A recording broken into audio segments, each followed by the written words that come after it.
Good morning, good morning, good morning, my dear J Warriors. It's that final session which everybody look forwards to. Yes, it's the academic session of your 2 year, 3 year, 1 year journey of JEE. And let me tell you, not everybody is fortunate to attend this last lecture because most of the last lectures for many of the kids, for lakhs of aspirants, happens to be the JEE mains second attempt.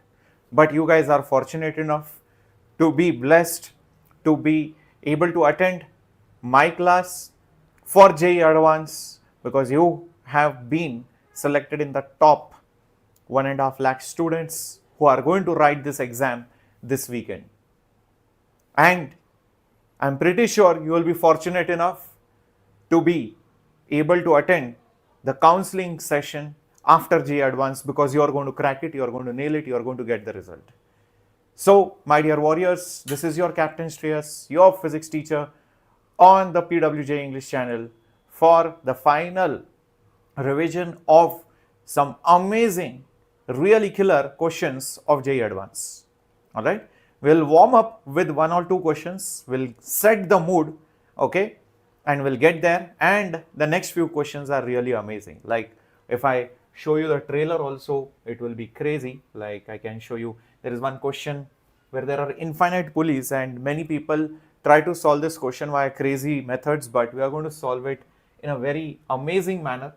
There are really amazing questions today with variable refractive index and so much more, and you will be amazed to see what kind of solutions we are going to get to. All right, so it's time to begin the class. I hope I'm audible, visible. Yep. Hi Pranav, hi Amruta, hi Black Mystery, hi Jaya. Welcome everyone. Dhanashri, good morning. Shweta, good morning, good morning, good morning. Hi Vijay, Sudha. Hi Pranav, good morning, good morning. Yes, so more than formula revision, I would say concept application for physics will be more important because through formulas not much happens. You will realize it soon because even if you know the formulas, getting to the concept is more important, and that's what we are going to focus on. Even if you have studied 50% formulas, you know it properly. Trust me, if you apply it, it will be great because at the last moment, learning new formulas will not help. Okay. So don't worry about anything else. Yes, Tejaswini, let's rock. Yes, library, good morning. Yes, let's go ahead. Yes, Shravanand. Hi, Anand. Okay, here comes the first question. It's a warm-up question. We'll get there. But even the warm-up is not very simple. There are a lot of chances of silly mistakes. A uniform rod of certain length and mass m is free to rotate in a vertical plane about the hinge at one of the end. Think of the pen only as a rod, and it is free to rotate. Okay. Now what happens is the rod is released from its horizontal position. So think of the rod as the pen, and the pen is released horizontally. So it will come down like this. And the question is, what is the tension at a distance of L by 2? So that means exactly at the midpoint when the rod becomes vertical. So when the rod becomes vertical, what is the tension at the midpoint? Now, in order to solve such a question, remember, whenever you have a rotating rod, there is a centrifugal force which is trying to pull out all the elements, or you can think all the elements are going in circular paths. So there is centripetal acceleration involved in those elements. So it is the best thing to first figure out what is the angular speed of rotation so that we can find the acceleration towards the center, and then we can proceed with the problem.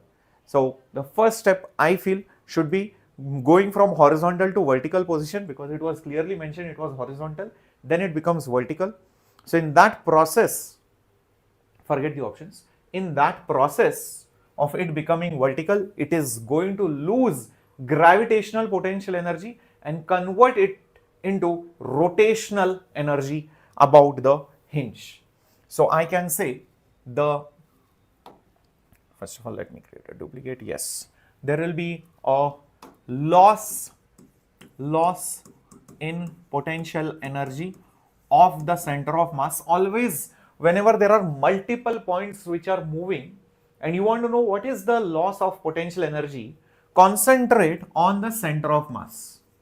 Concentrate on the center of mass. However, or how much ever the center of mass comes down by, that much is the height difference you need to use for center of mass, so for potential energy calculations. So as you can see, the center of mass is just going to rotate like this and come over here. Obviously, this particular distance is L by 2, isn't it? So this particular distance is L by 2. And as soon as it comes here, obviously it will have some angular velocity. I will just write it as omega. So loss in potential energy is the gain in rotational kinetic energy. The loss of potential energy will be mg and then L divided by 2.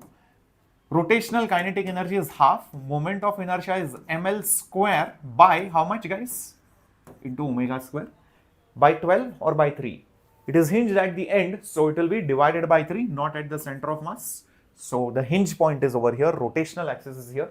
So using parallel axis theorem, you get ml square by 3. Okay, now it's just a solution.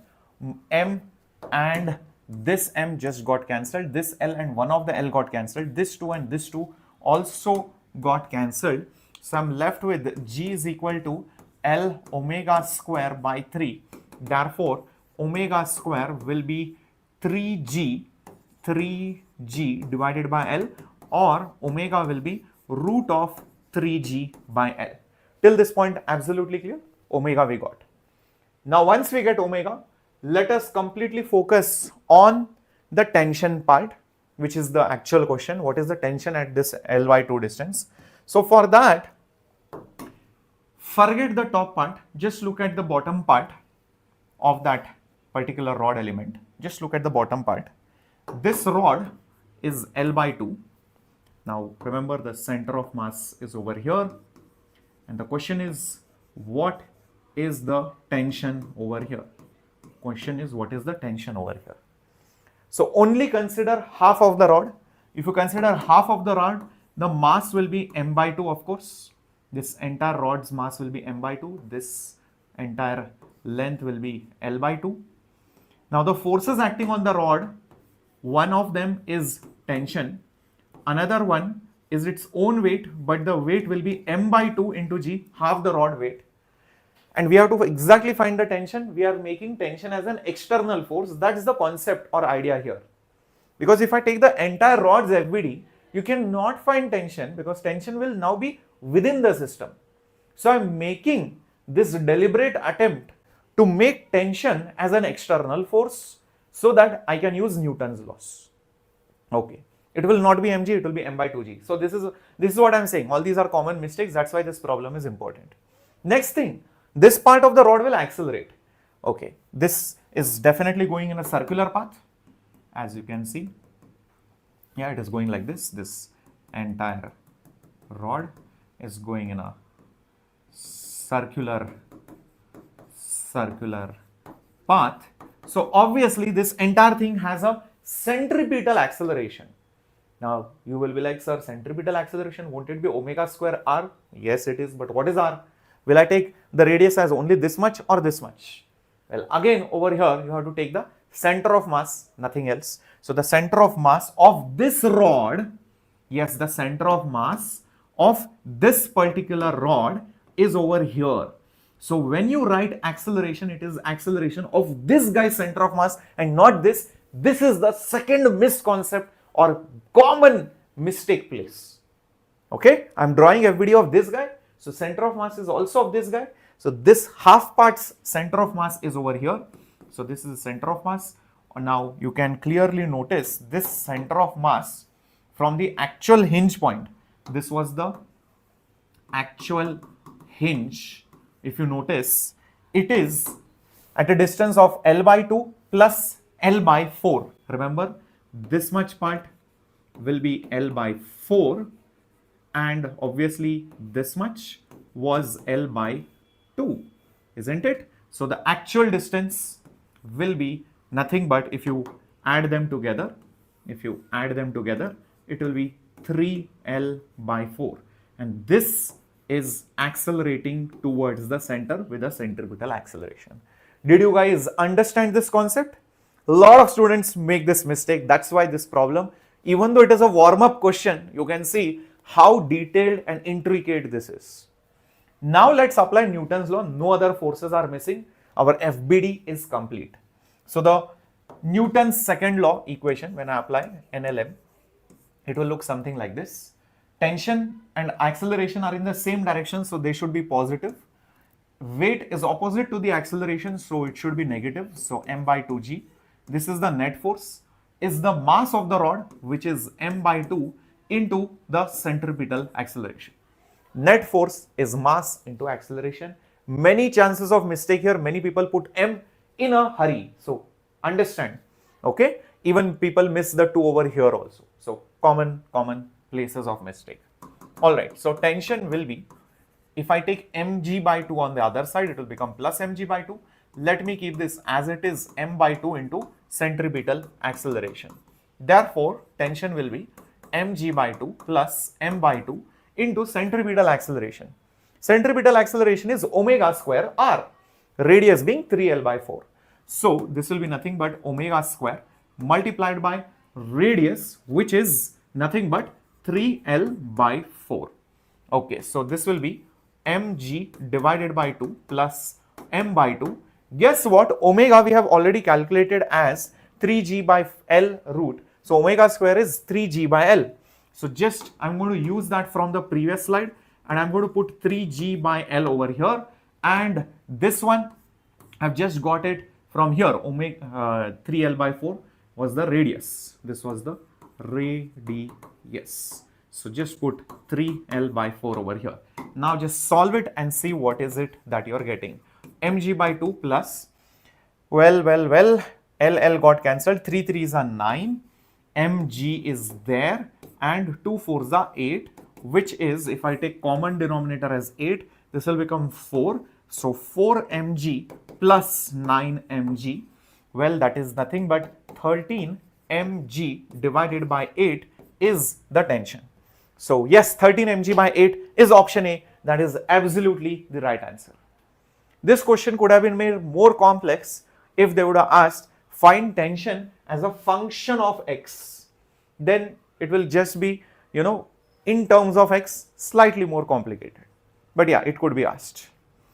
Yeah. Om Sai, which part you did not understand, tell me. But otherwise, I'll just repeat the whole problem's concept again.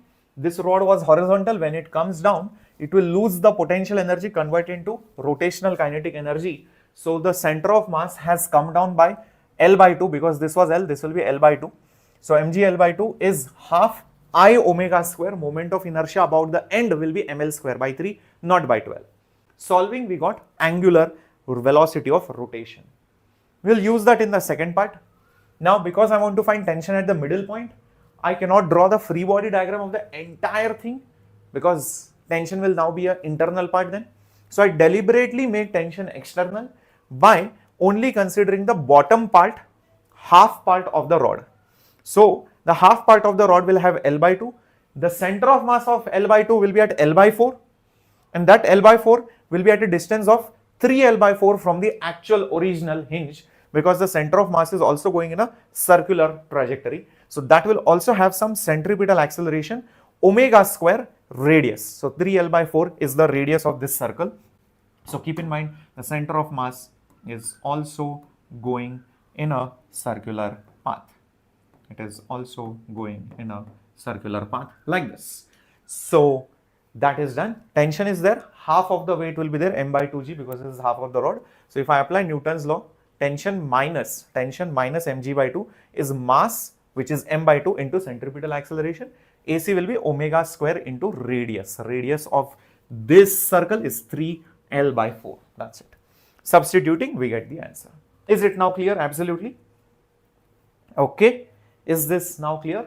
Why this was 3L by 4? And over here, L and L got cancelled. 3 3s are 9, and this was 2 4s are 8. I have taken LCM. 2 and 8 is 8. So I have to multiply this entire number by 4. So 4 plus 9 is 13. So 13 mg by 8. Cool. Perfect. Let's go to the next question coming up on your screen, and here it is. This is on modern physics. This is on modern physics, my dear warriors. All right, Om Sai. All right, Sibani. A photon, light particle of 10.2 electron volt collides inelastically with a hydrogen atom in its ground state. The meaning of the word inelastic means some kind of loss of energy should happen.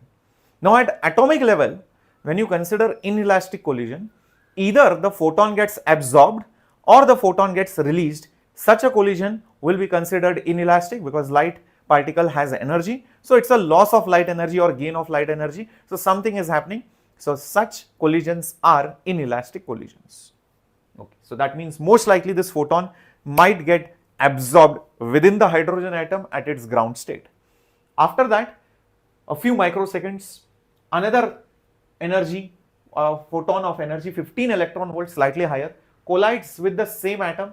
The device will observe, if there is somebody to observe what is happening at a minute atomic level, what will they observe? How many photons, how many electrons, with what energy will come out? These options are not needed. Let's go step by step and understand what is really happening. All right. So first of all, let's take this particular photon of 10.2 electron volt. So since this is a photon of 10.2 electron volt, now it's going to collide with a hydrogen atom.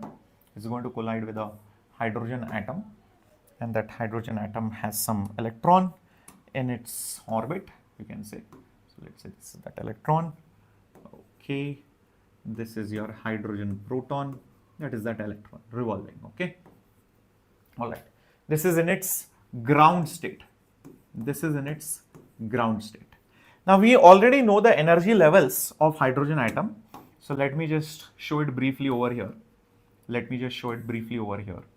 Things will become very obvious then. This level is the ground state. This is the first excited. This is the second excited. This is the third excited, and so on and so forth. The energy levels goes as follows. This will be minus 13.6.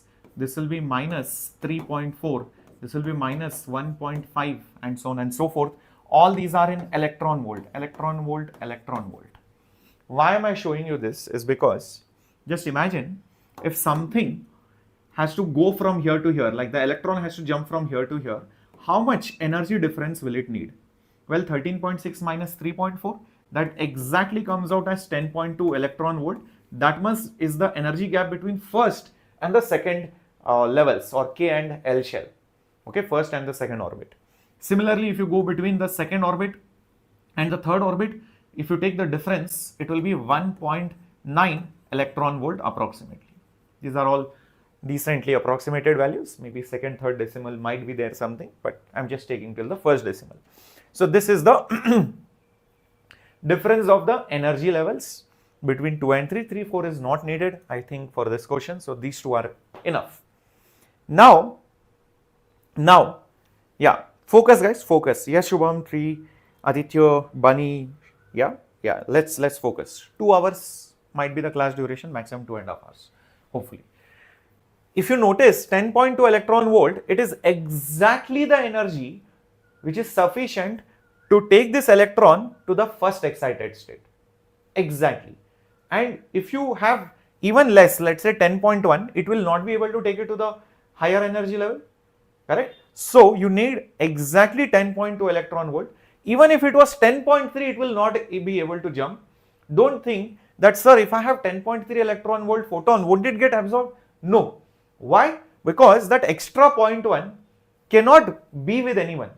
It has to be absorbed completely, because a photon can't partially release the energy. Okay, I have 10.3, you take 10.2, 0.1, I will keep it with myself. It can't do that. So what happens is, either it gets absorbed completely or it doesn't do anything. So this is exactly matching. So I can say over here, the energy of the first photon,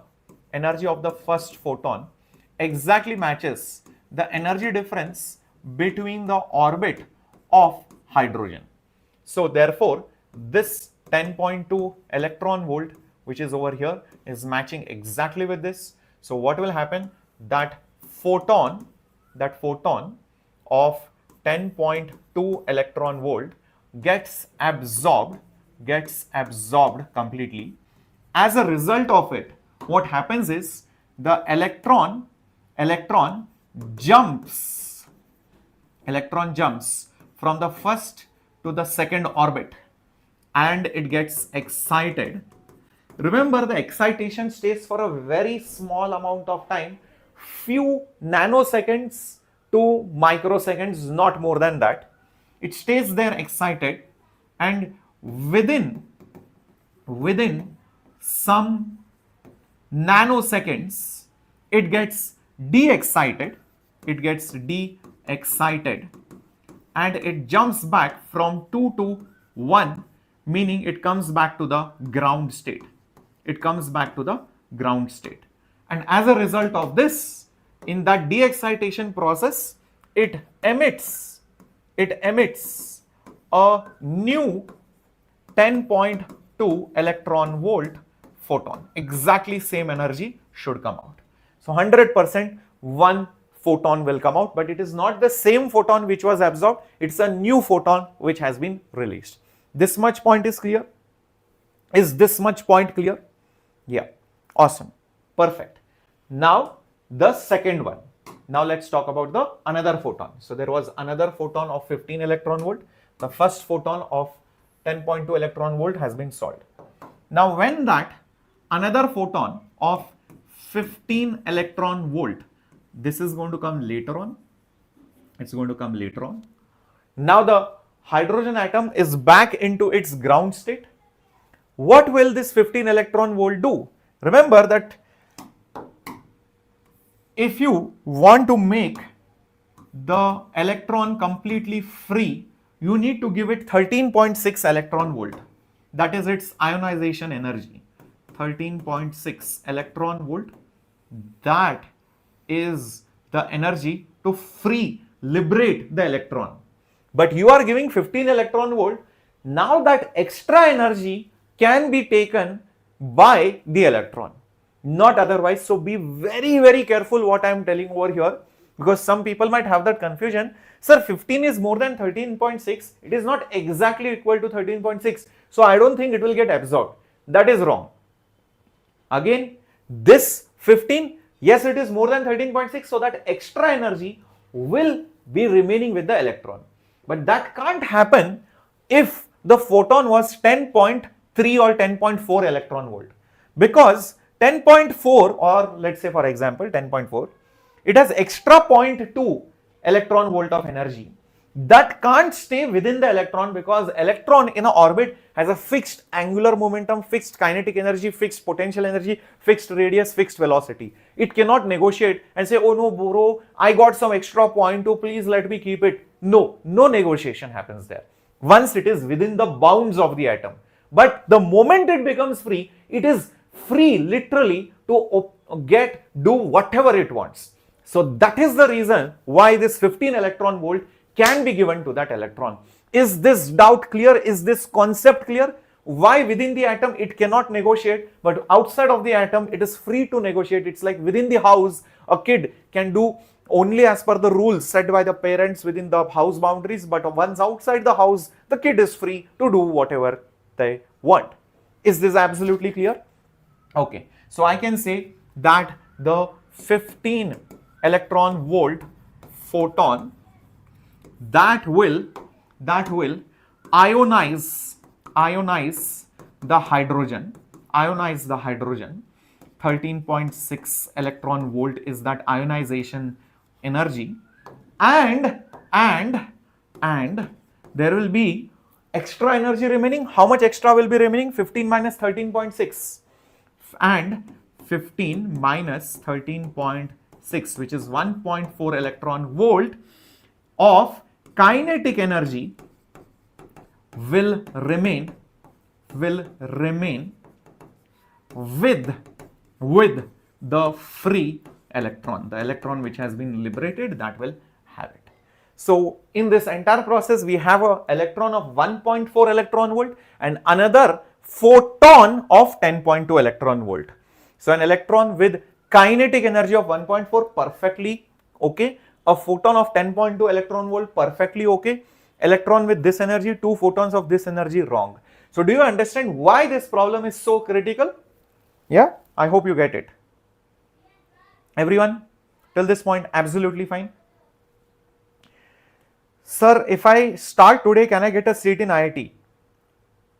I mean, for which year, Kapila, Sai, you're talking about 2026 or 2027.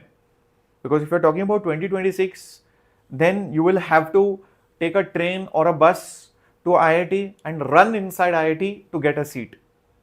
And you can put a hanky and get a seat. But if you're talking about 2027, then you don't have to catch a bus or a train. Right now, you don't have to carry a hanky and put reserve your seat.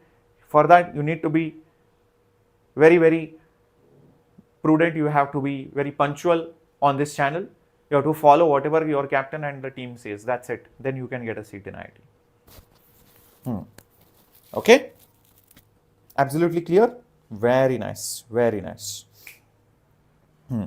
Yeah, you can catch an aeroplane also. Not an issue. But that is for 2026. If you are starting for now, like 5 days before the exam, that's how you can crack JEE. Yeah. You can walk also.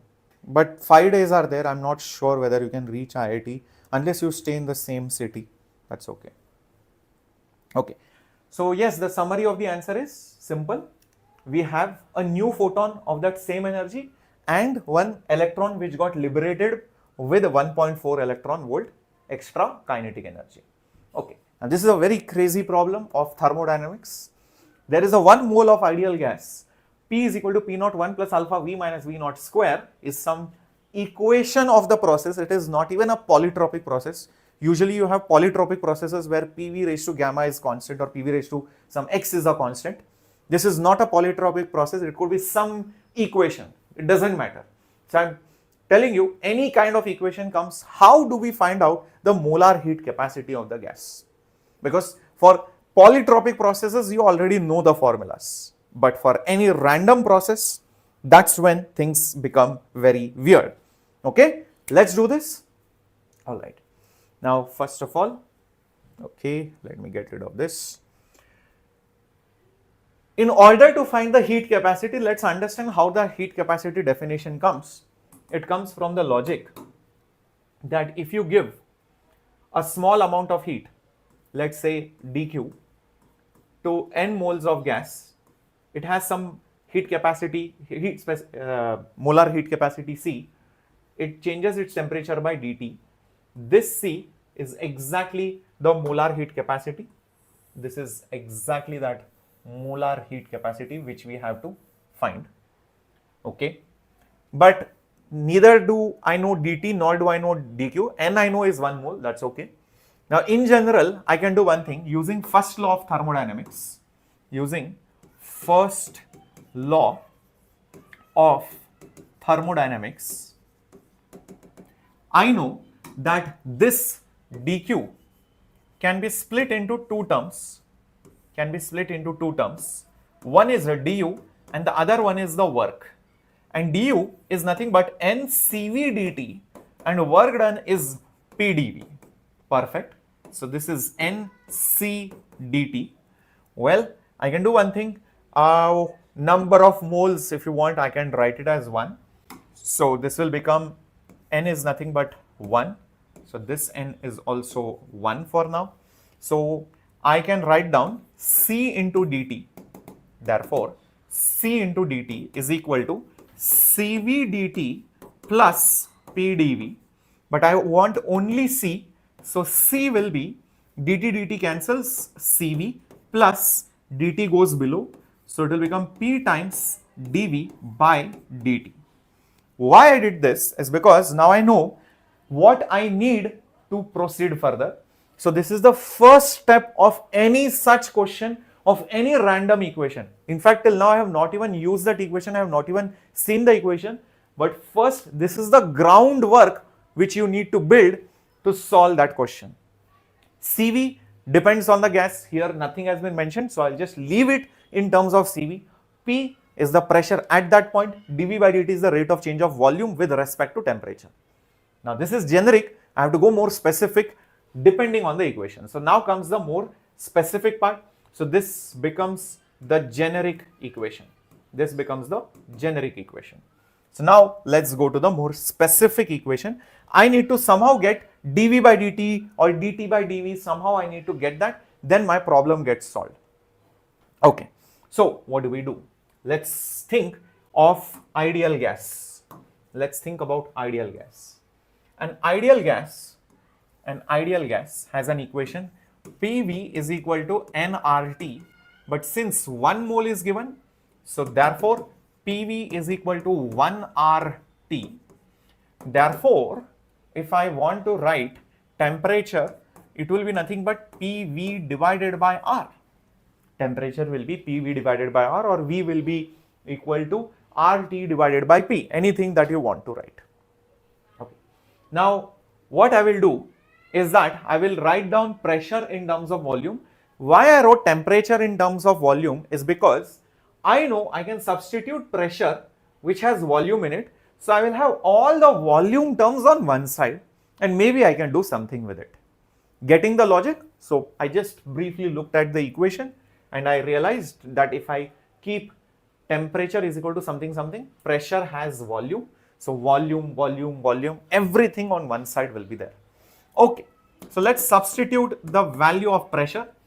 As you can see over here, pressure is P naught 1 plus alpha V minus V naught square. Okay, substitute.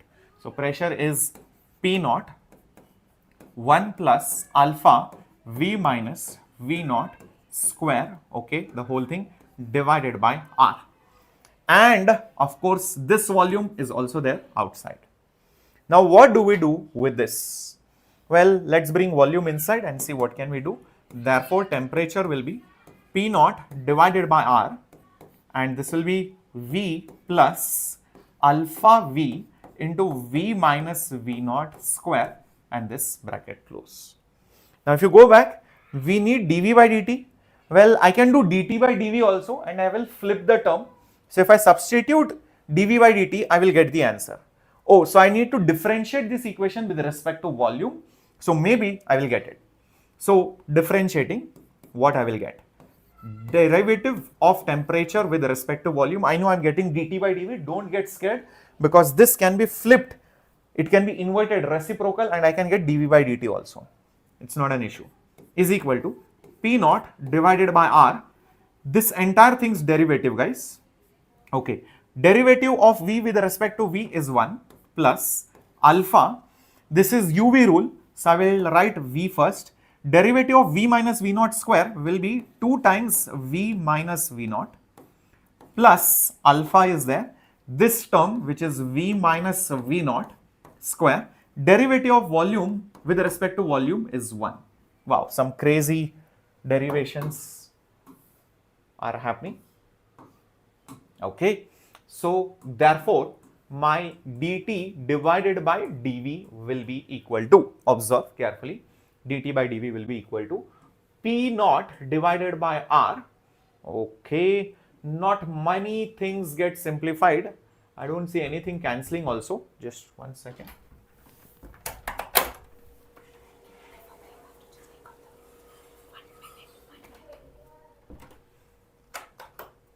Okay, so 1 plus, what is this? 1 plus, this will be 2 times alpha V, 2 times alpha V into V minus V naught plus alpha V minus V naught whole square. Okay. Now you might be wondering, sir, what to do now? Such a big equation. Don't worry, there is some very interesting thing happening here. Notice this, V is equal to V naught is given.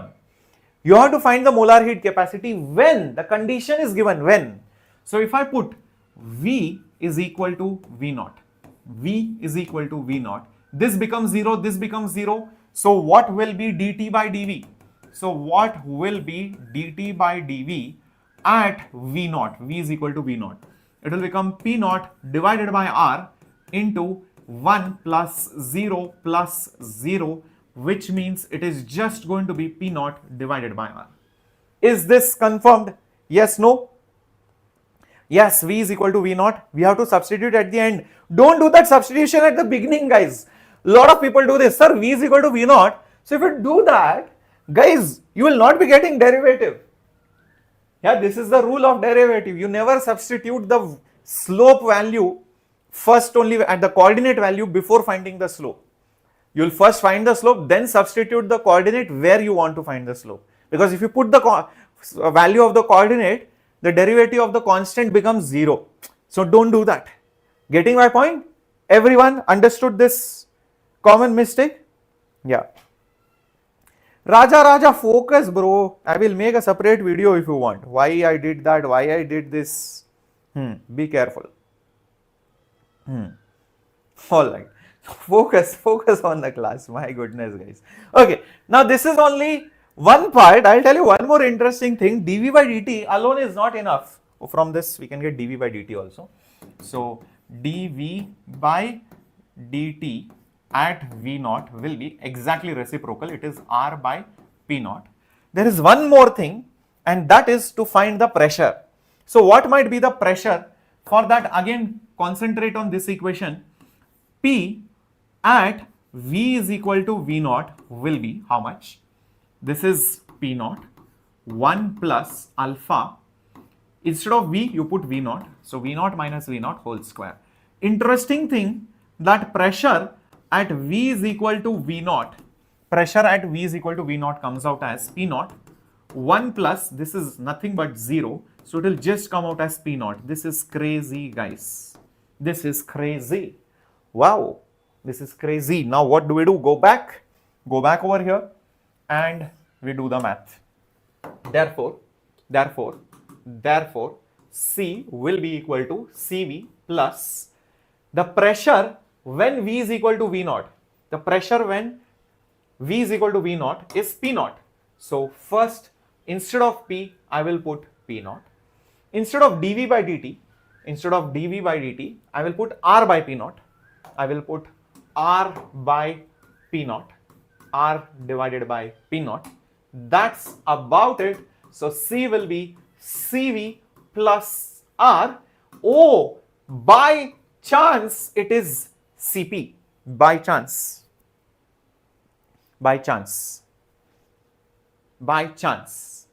Is that right? CP minus CV is equal to R. So CV plus R is equal to CP, mirrors the relationship. So C is equal to CP. So can I conclude that this process is isobaric? Yes, no. Because that could be an objective question, or this could be a passage, and one of the things would be, hence the process is isobaric. Yes or no? Come on, let me see how many of you are entering IIT now. Come on guys, for sure. Answer, spam the answer in the chat box. Is it a isobaric process? Yes or no?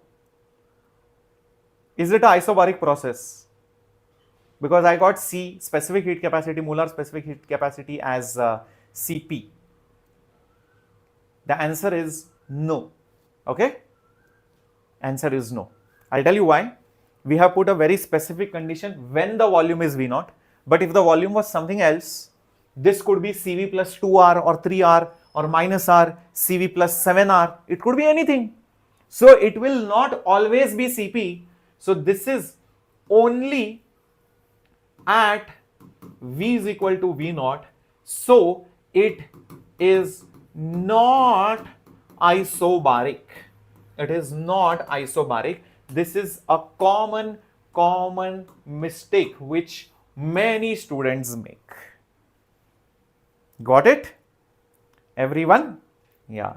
This is only at one. So that process is going on. Pressure is changing, volume is changing. When the volume reaches V naught, then the specific heat capacity is CP. But when the volume changes to 1.1 V naught, 1.2 V naught, some other volume, it is no longer CP. It will be something else. CV plus 3R, CV plus 7R, God knows. So you need to understand, this is a question where the molar specific heat capacity is changing with volume, because everything is changing with volume. So as volume changes, I can say that my C is actually a function of volume. That means it is not a constant. It is not a constant. So this could be objective questions A, B, C, D. C is constant. The process is isobaric. And every kid will start marking tuck, tuck, tuck, tuck, tuck. And it will be multiple correct. Negative mark, negative mark, negative mark. Full gone. There only one statement which will say, no, at that point only you are getting it as CP, but it is some random process. That would be correct answer, or none of these will be correct answer then. Okay, what a lovely question, isn't it? What a lovely question. Yeah. Okay, so let me repeat what we did. First, we did a generic thing. Heat is NC dt. From that, I used first law, du plus work done. That is the first law. I substituted du and work. From that, I calculated C as a generic expression. So we needed to find pressure and rate of change of volume. So for that, rate of change of volume, I used this equation, ideal gas. I got temperature in terms of volume. I differentiated temperature with volume. I got dt by dv, but I put volume as a specific V naught value. From that, I obtained dv by dt. But we also needed pressure.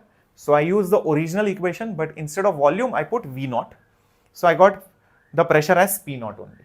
So that P naught, if I substitute it back in this original equation, P naught and this over here, I see P naught cancels, and I specifically get CV plus R at that volume only, not otherwise. Very good, very good. Many of you got it. Yeah. Okay. Why are NEET students planning to give JEE Advanced? No, I think they are just probably here to see what questions are there, or probably coming here to ask, sir, take that session, take this session. That's all. And NEET students also want to learn more physics. Okay. Let's go ahead, everyone, to the next question. Ready on your screen? This is one of the best questions, guys. Always one session has one very hard question, right? Lengthy question. This is one of those hard, lengthy questions, I feel. Yes, there is one more killer question which is very lengthy, but Shreyas sir is going to do it within 2-3 steps, because many people have tried doing those questions via some lengthy steps, and I will show you how I'm going to do it easily. But this unfortunately does not have an easy way with the JEE knowledge that we have. Okay, a transparent cylinder of some radius has a refractive index. Who is radial? Mu naught is some constant, 1 minus r is the distance from the axis, 2r square, r is the outer radius. And the ray of the light enters the cylinder parallel to the axis. Find the trajectory of the ray. Wow, we have to find the equation of the trajectory. Assume it enters at a distance of r naught from the axis where it is, which is close to the axis. Okay, let's understand the diagram, and then I will start drawing more specific things. So let me draw the cylinder first. This is the cylinder. Okay, it's a long cylinder.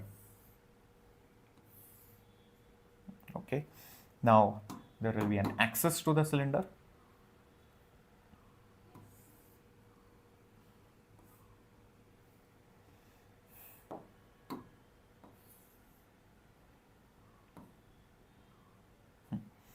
This is basically your axis.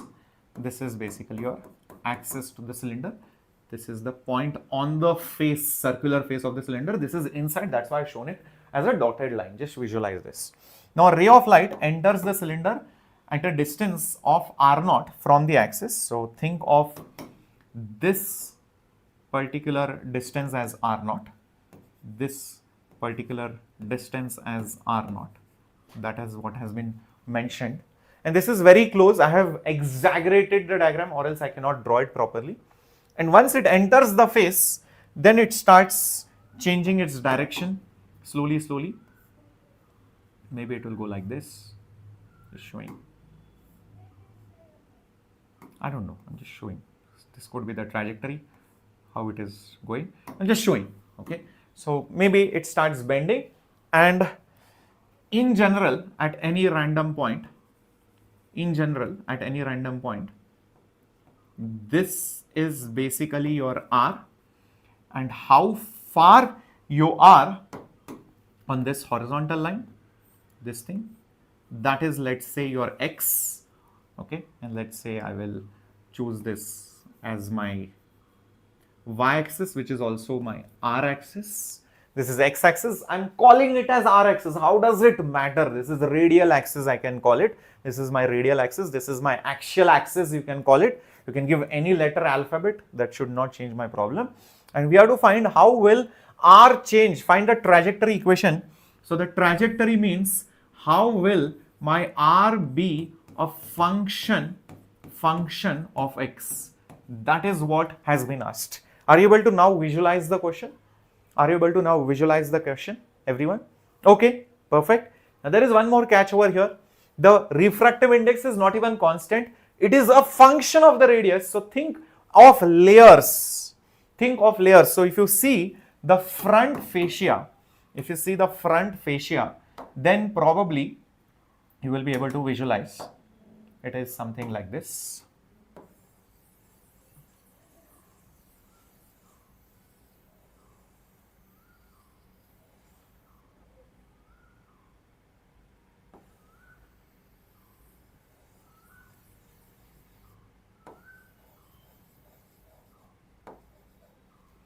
See, if you are able to visualize this, I have tried to draw a rough diagram.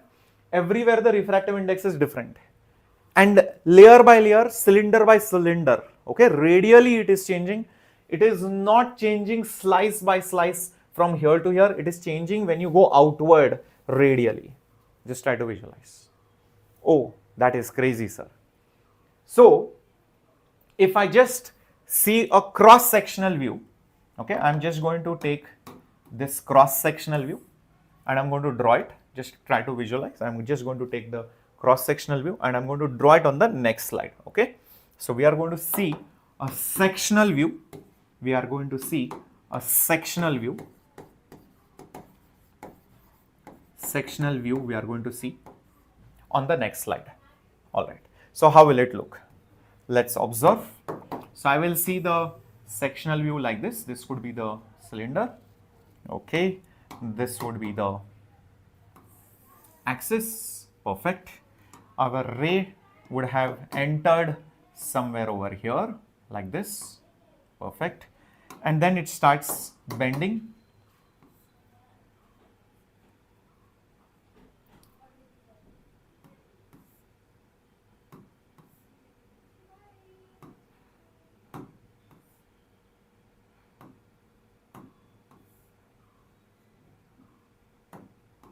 Chuma, I'm just showing some random thing, okay? I'm just showing the path randomly, how it is bending. I don't know whether it will actually bend here or there. I don't have any idea.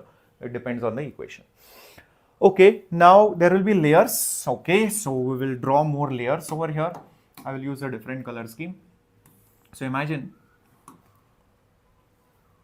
this. Understanding the problem will take some time, but once you understand it, then we'll start doing it in the flow, guys. These are different layers. Try to visualize this. These are different layers, and at every layer it is bending, guys. At every layer it is bending. See, these are the different layers, okay? All these, think of it as slabs of different refractive indices. Small slices, they are cylinders. Are you able to visualize it till here? Okay, everybody, it's a good question. All right. Now, if you use Snell's law, as per Snell's law, mu into sine of angle of incidence is constant. Mu into sine of angle of incidence is a constant. Now here what is going to happen is, as it bends, I am going to consider randomly at any point the angle that it makes like this. With the horizontal is theta. So it is the angle with the axis, you can say, or not, horizontal is not the right word, with the axis, angle with the horizontal, which the ray makes, which the ray is going to make. Now think carefully that theta is not the angle of incidence. That is the first common mistake which many kids do. Because if you notice carefully, this becomes the normal. This becomes the normal, guys. This is the normal to the layers. Yeah, this is the normal to the layers. And this then becomes the angle of incidence. This then becomes the angle of incidence. So technically speaking, angle of incidence is 90 minus theta. Angle of incidence is basically 90 minus theta. So I can say mu into sine of 90 minus theta is equal to constant. Therefore, mu into cos of theta is equal to constant. Everybody fine till this point? Yes, sir. Okay, great. Now let's apply what that constant could be, because when you enter over here, I know at this entry point, theta is equal to 0. At the entry point, theta is equal to 0, and also my x coordinate will be 0. At this particular point, x is also 0. Remember, x is because this is my x-axis. This is my x-axis. So my x coordinate is also 0. So I can definitely say, therefore, mu into cos of theta will be mu at that particular point. Okay, it is at a distance of r naught. This is r is equal to r naught. This is all initial. It will be mu naught multiplied by 1 minus, instead of r, I have to put r naught. Sorry, that r naught was different. Okay, so it will be mu naught into 1 minus r naught square divided by 2r square into cos 0 degree. See if you guys understood it. Mu, refractive index, I have used this formula. Mu naught into 1 minus r square by 2r square, that small r is r naught, that small r is r naught, that is as per the given boundary conditions. That is as per the given conditions. It is entering over there. That is what the refractive index at that location would be, into cos of 0, because it is entering with 0 degrees. It is hitting the surface perpendicular. So angle with the axis is 0 degree. Okay. Now I don't know whether it is parabola, whether it is trigonometric equation, whether it is hyperbola. We need to figure that out. Okay, bro. Now this mu also I know. This mu also I know is going to be mu naught, and we have 1 minus r square by 2 r square into cos theta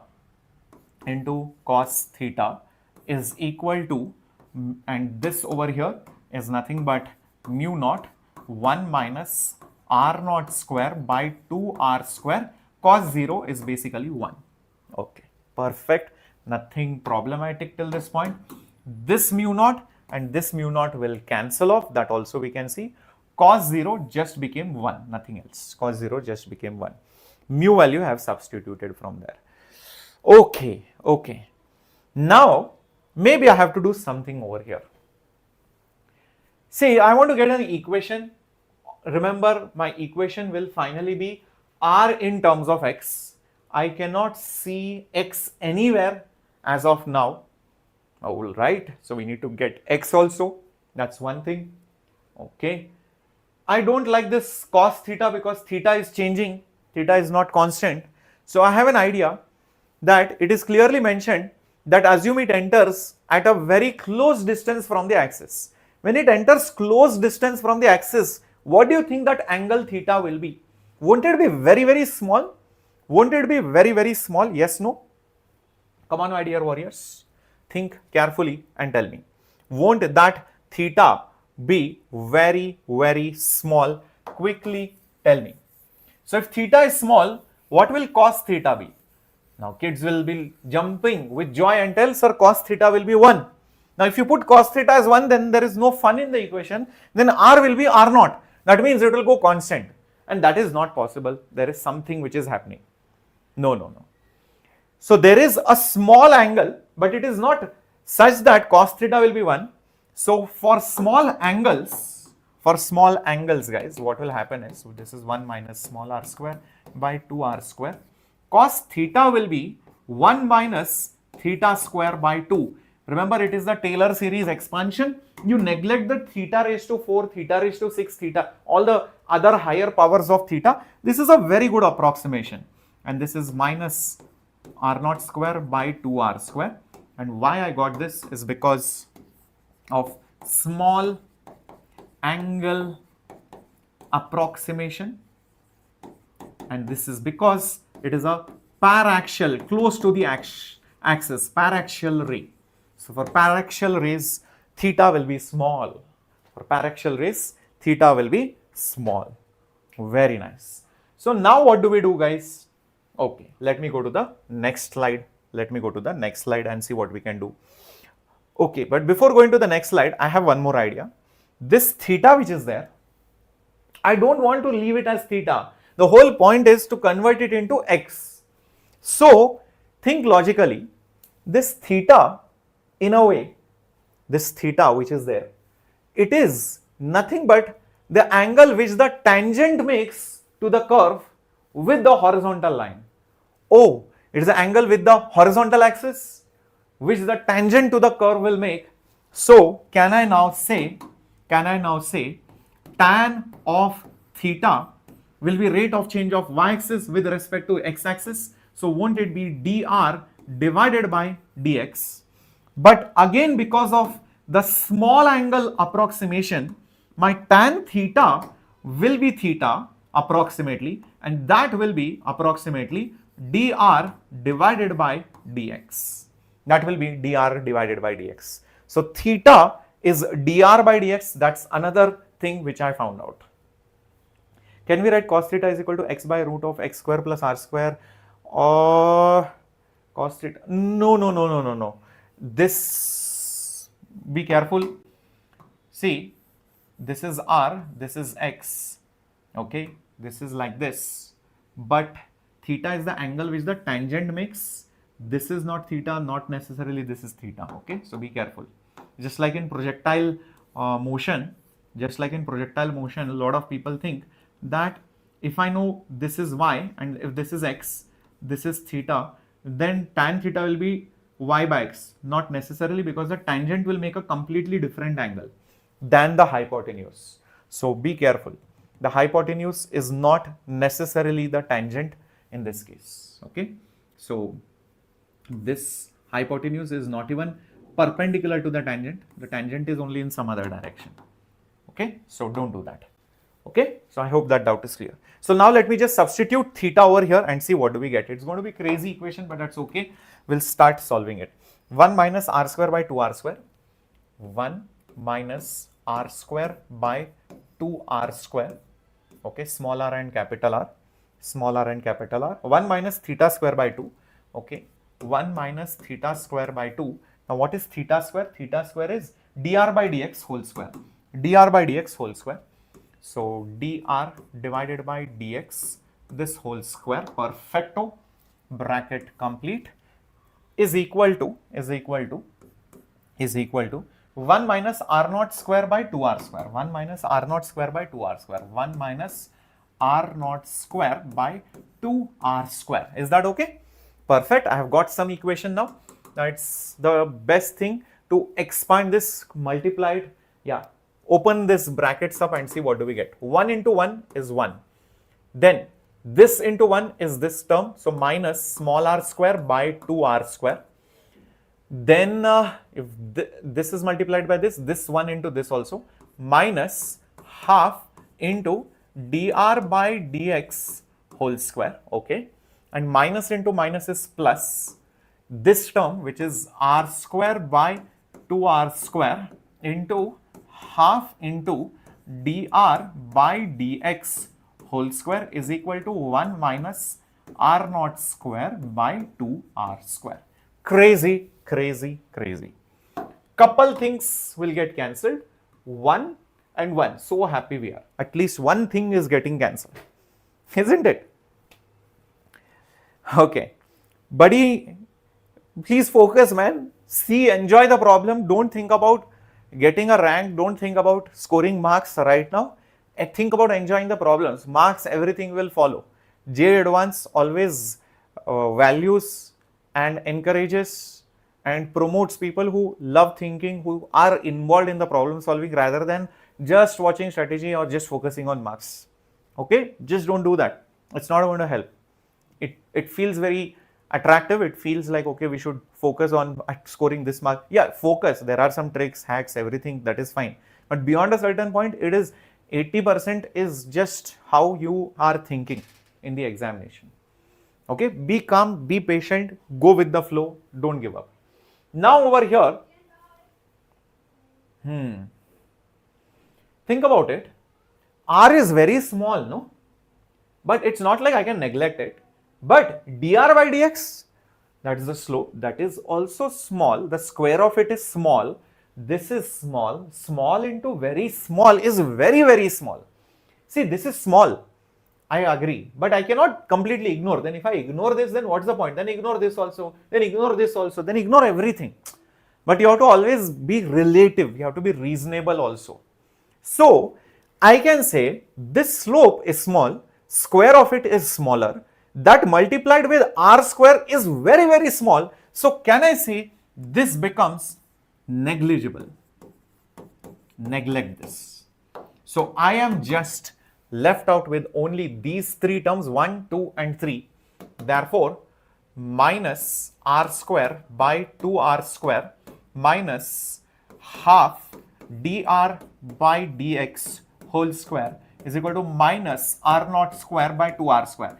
Don't hurry up because chances of silly mistakes become very, very high then. Okay, then you will make many silly mistakes. So that's why we are not hurrying up anything. Yeah, I can see now 2 is also getting cancelled. Fine, I will cancel that too, not an issue. Maybe I can just shift this guy on this side and this on this side. So let's see what do we exactly get. So we get dr by dx the whole square is equal to r naught square by r square is becoming positive and this remains as it is minus r square by r square. That means the denominator is common, so it will become r naught square minus r square by r square. This is whole square, so if I just find dr by dx, this entire thing will be in the root, Therefore, dr divided by dx will be nothing but 1 by r root of r naught square minus r square. Oh, so let me bring small r and dr together and keep dx on one side. So I'll get dx by r, dx divided by r is equal to dr divided by root of r naught square minus r square. Till this point, everybody fine? Give me a thumbs up. Sir, why you neglect the term? Reason why I'm neglecting is very important, okay? dr by dx is slope which is small, r is also small, so r square is very small and dr by dx whole square is also very small. And when you multiply both of them, that will become very, very, very small. So that is why we can neglect them. Is that logic clear? Everyone? Okay, let me know in the chat box. Cool. Sir, at cos 0, r and r naught same RHS, meaning initially my x coordinate is 0, but my y coordinate, that is the radial coordinate, is r naught and it is entering perpendicular, so theta is 0. It is entering at 0 angle with the horizontal line. So that is the reason why I have put 0 degrees over here, and instead of small r I have put r naught. Okay, I hope the boundary condition is also clear. Okay, you are getting parabolic, we'll see. Okay, now it's best time to integrate. Let's integrate this equation. Okay, let's go step by step. I'm not hurrying anything. In the rough work also, when you hurry up things, you are making silly mistakes. So let's integrate this, guys. Okay, so where is it? Dx by r. So therefore, 1 by r integral dx. I will not even use limits. I'll just do indefinite. That will be better, I feel. And integral indefinite only, root of r square minus r square. Okay, this will be just x is equal to plus some constant. What is the integration of this? This is a standard form. Come on, everybody tell me. This is a standard form, right? 1 by root of a square minus x square's integration. Sine inverse what? X by a? Sine inverse x by a? Yes, no? Pakka? Okay. Everyone with me? Come on. I'm waiting for all your answers.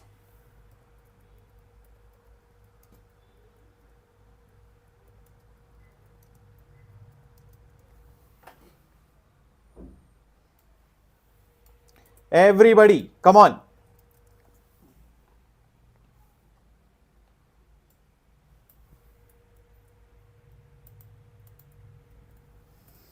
Very good, very good, very good. Sine inverse. Amazing.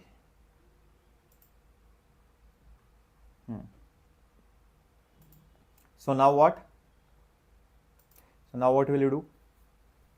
So now what will you do, guys? Come on. Just substitute and find the constant.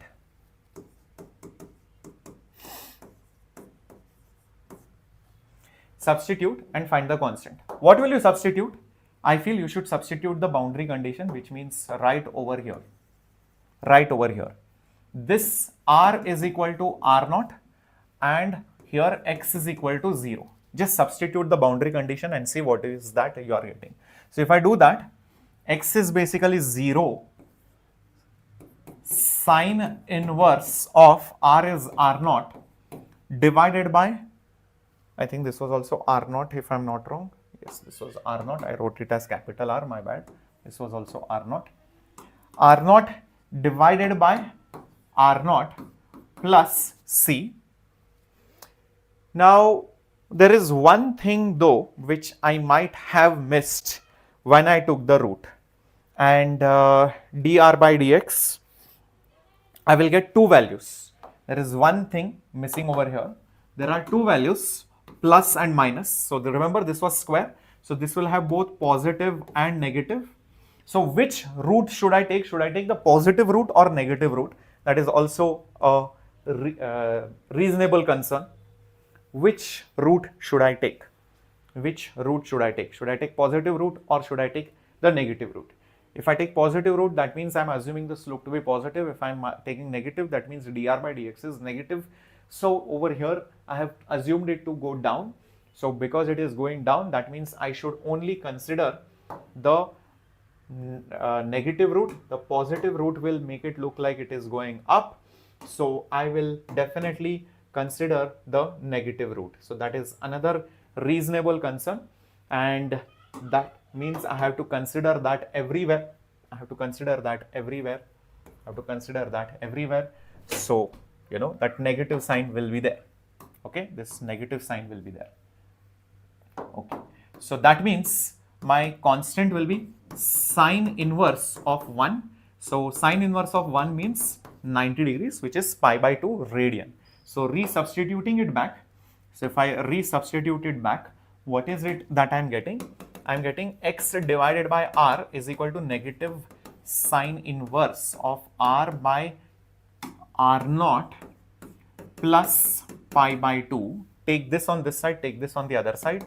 Therefore, sine inverse of r by r naught is equal to pi by 2 minus x by r. Okay, everything is fine till this point.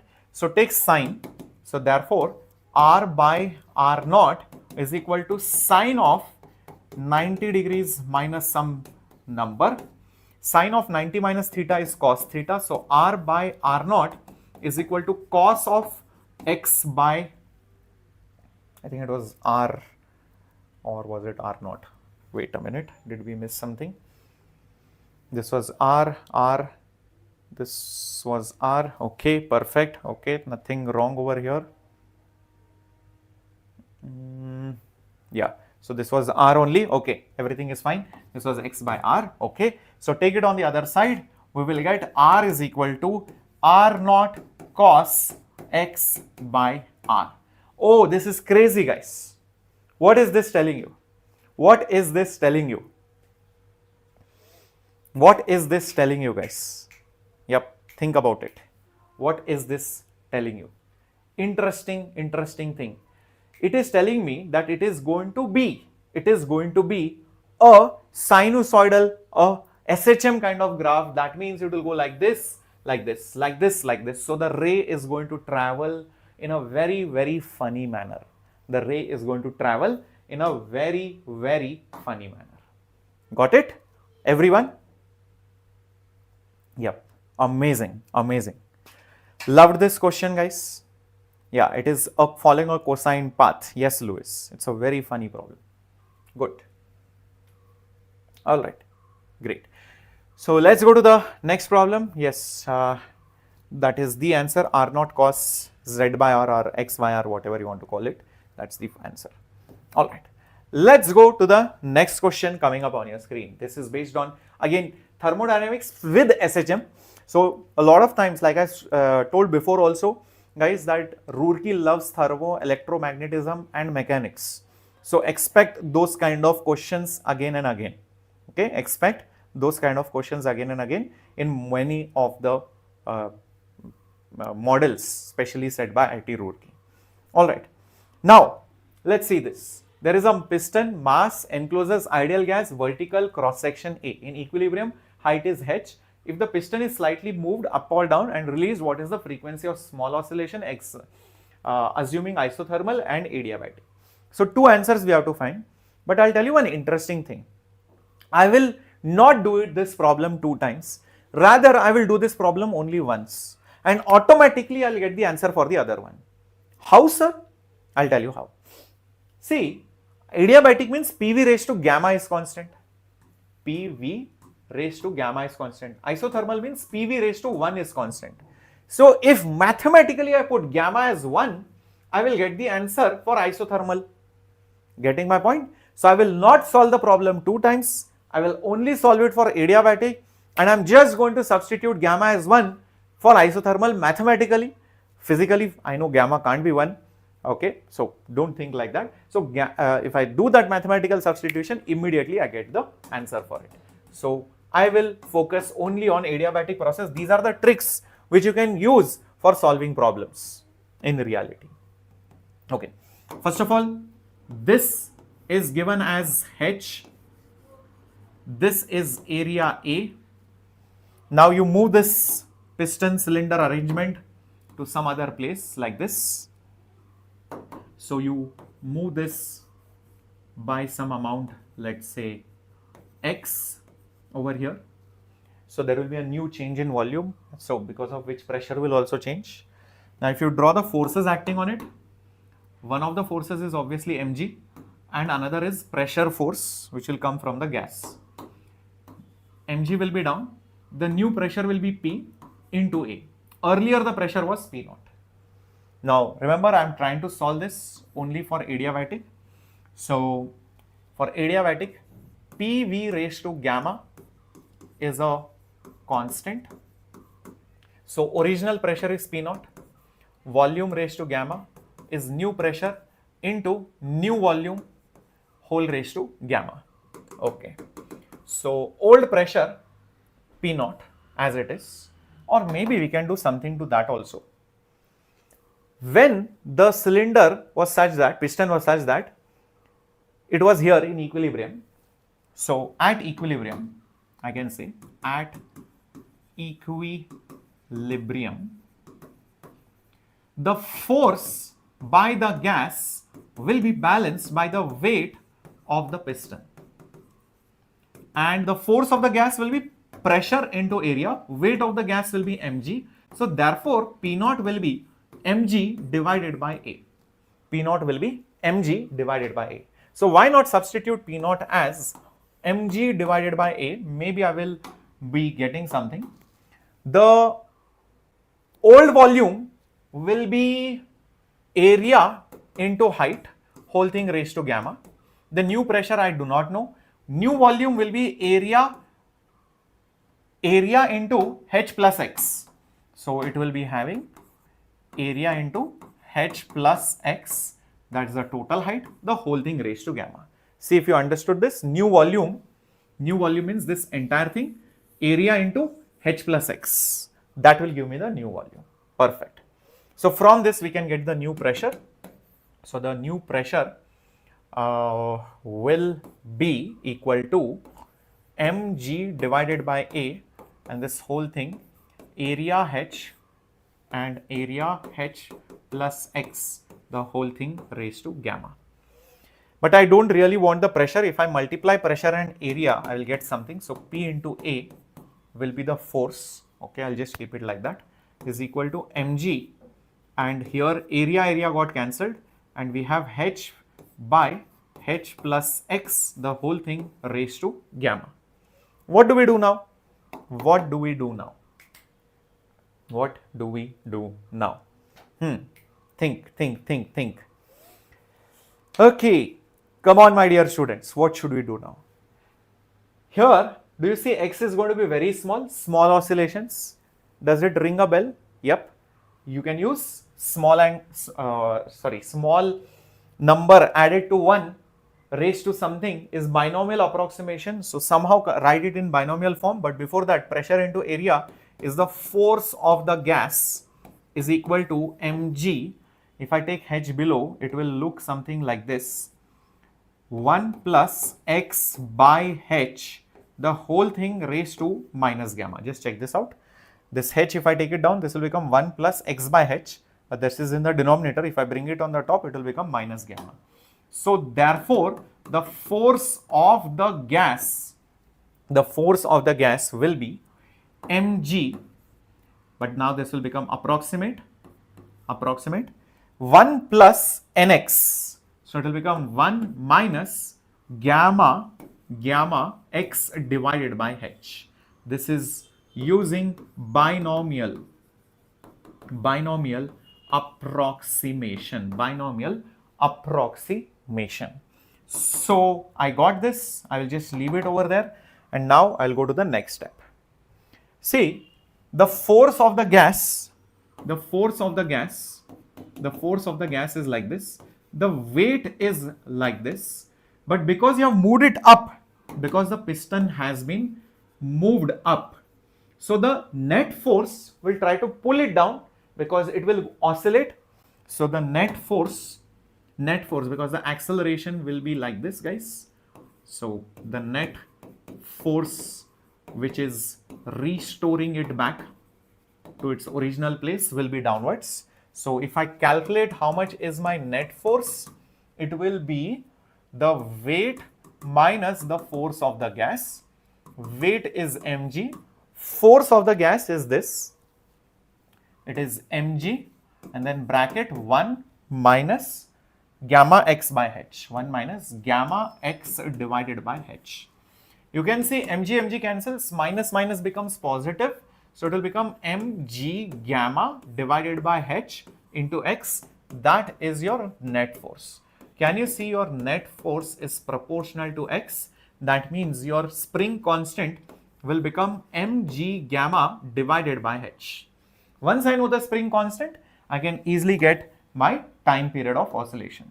So time period of oscillation is 2 pi under root m by k. So 2 pi under root mass by this. So spring constant is mg gamma by h. mg gamma divided by h goes on the top, cancels. So 2 pi under root h by g gamma, that's the time period. So frequency in case of adiabatic will be 1 by 2 pi, and you will have g gamma divided by h. That is the answer. Okay, so that's the frequency. But for isothermal, we know PV raised to 1 is constant. Think gamma is equal to 1. So the frequency will be 1 by 2 pi root.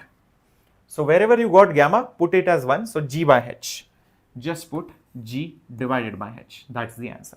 So you don't really have to solve it again because you have already solved it for adiabatic. So it's the same thing mathematically. If you think, it is just an equation with some variable gamma, and gamma can be substituted as anything.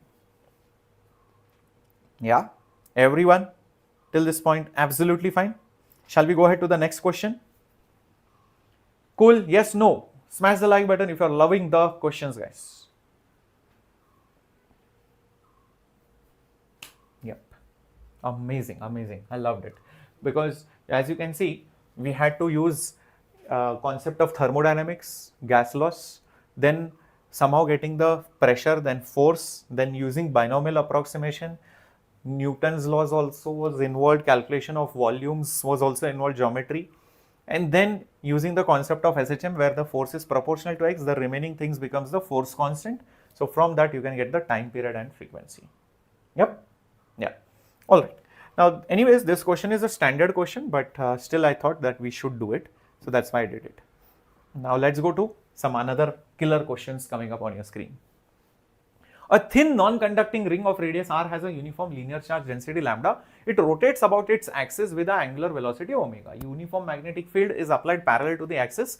Find the torque required to keep the angular velocity constant if B starts increasing at a rate of dB by dt. Electromagnetic induction with magnetism, with mechanics, basically the concept of torque and all of that, and also the concept of electrostatics. So multiple chapters are there.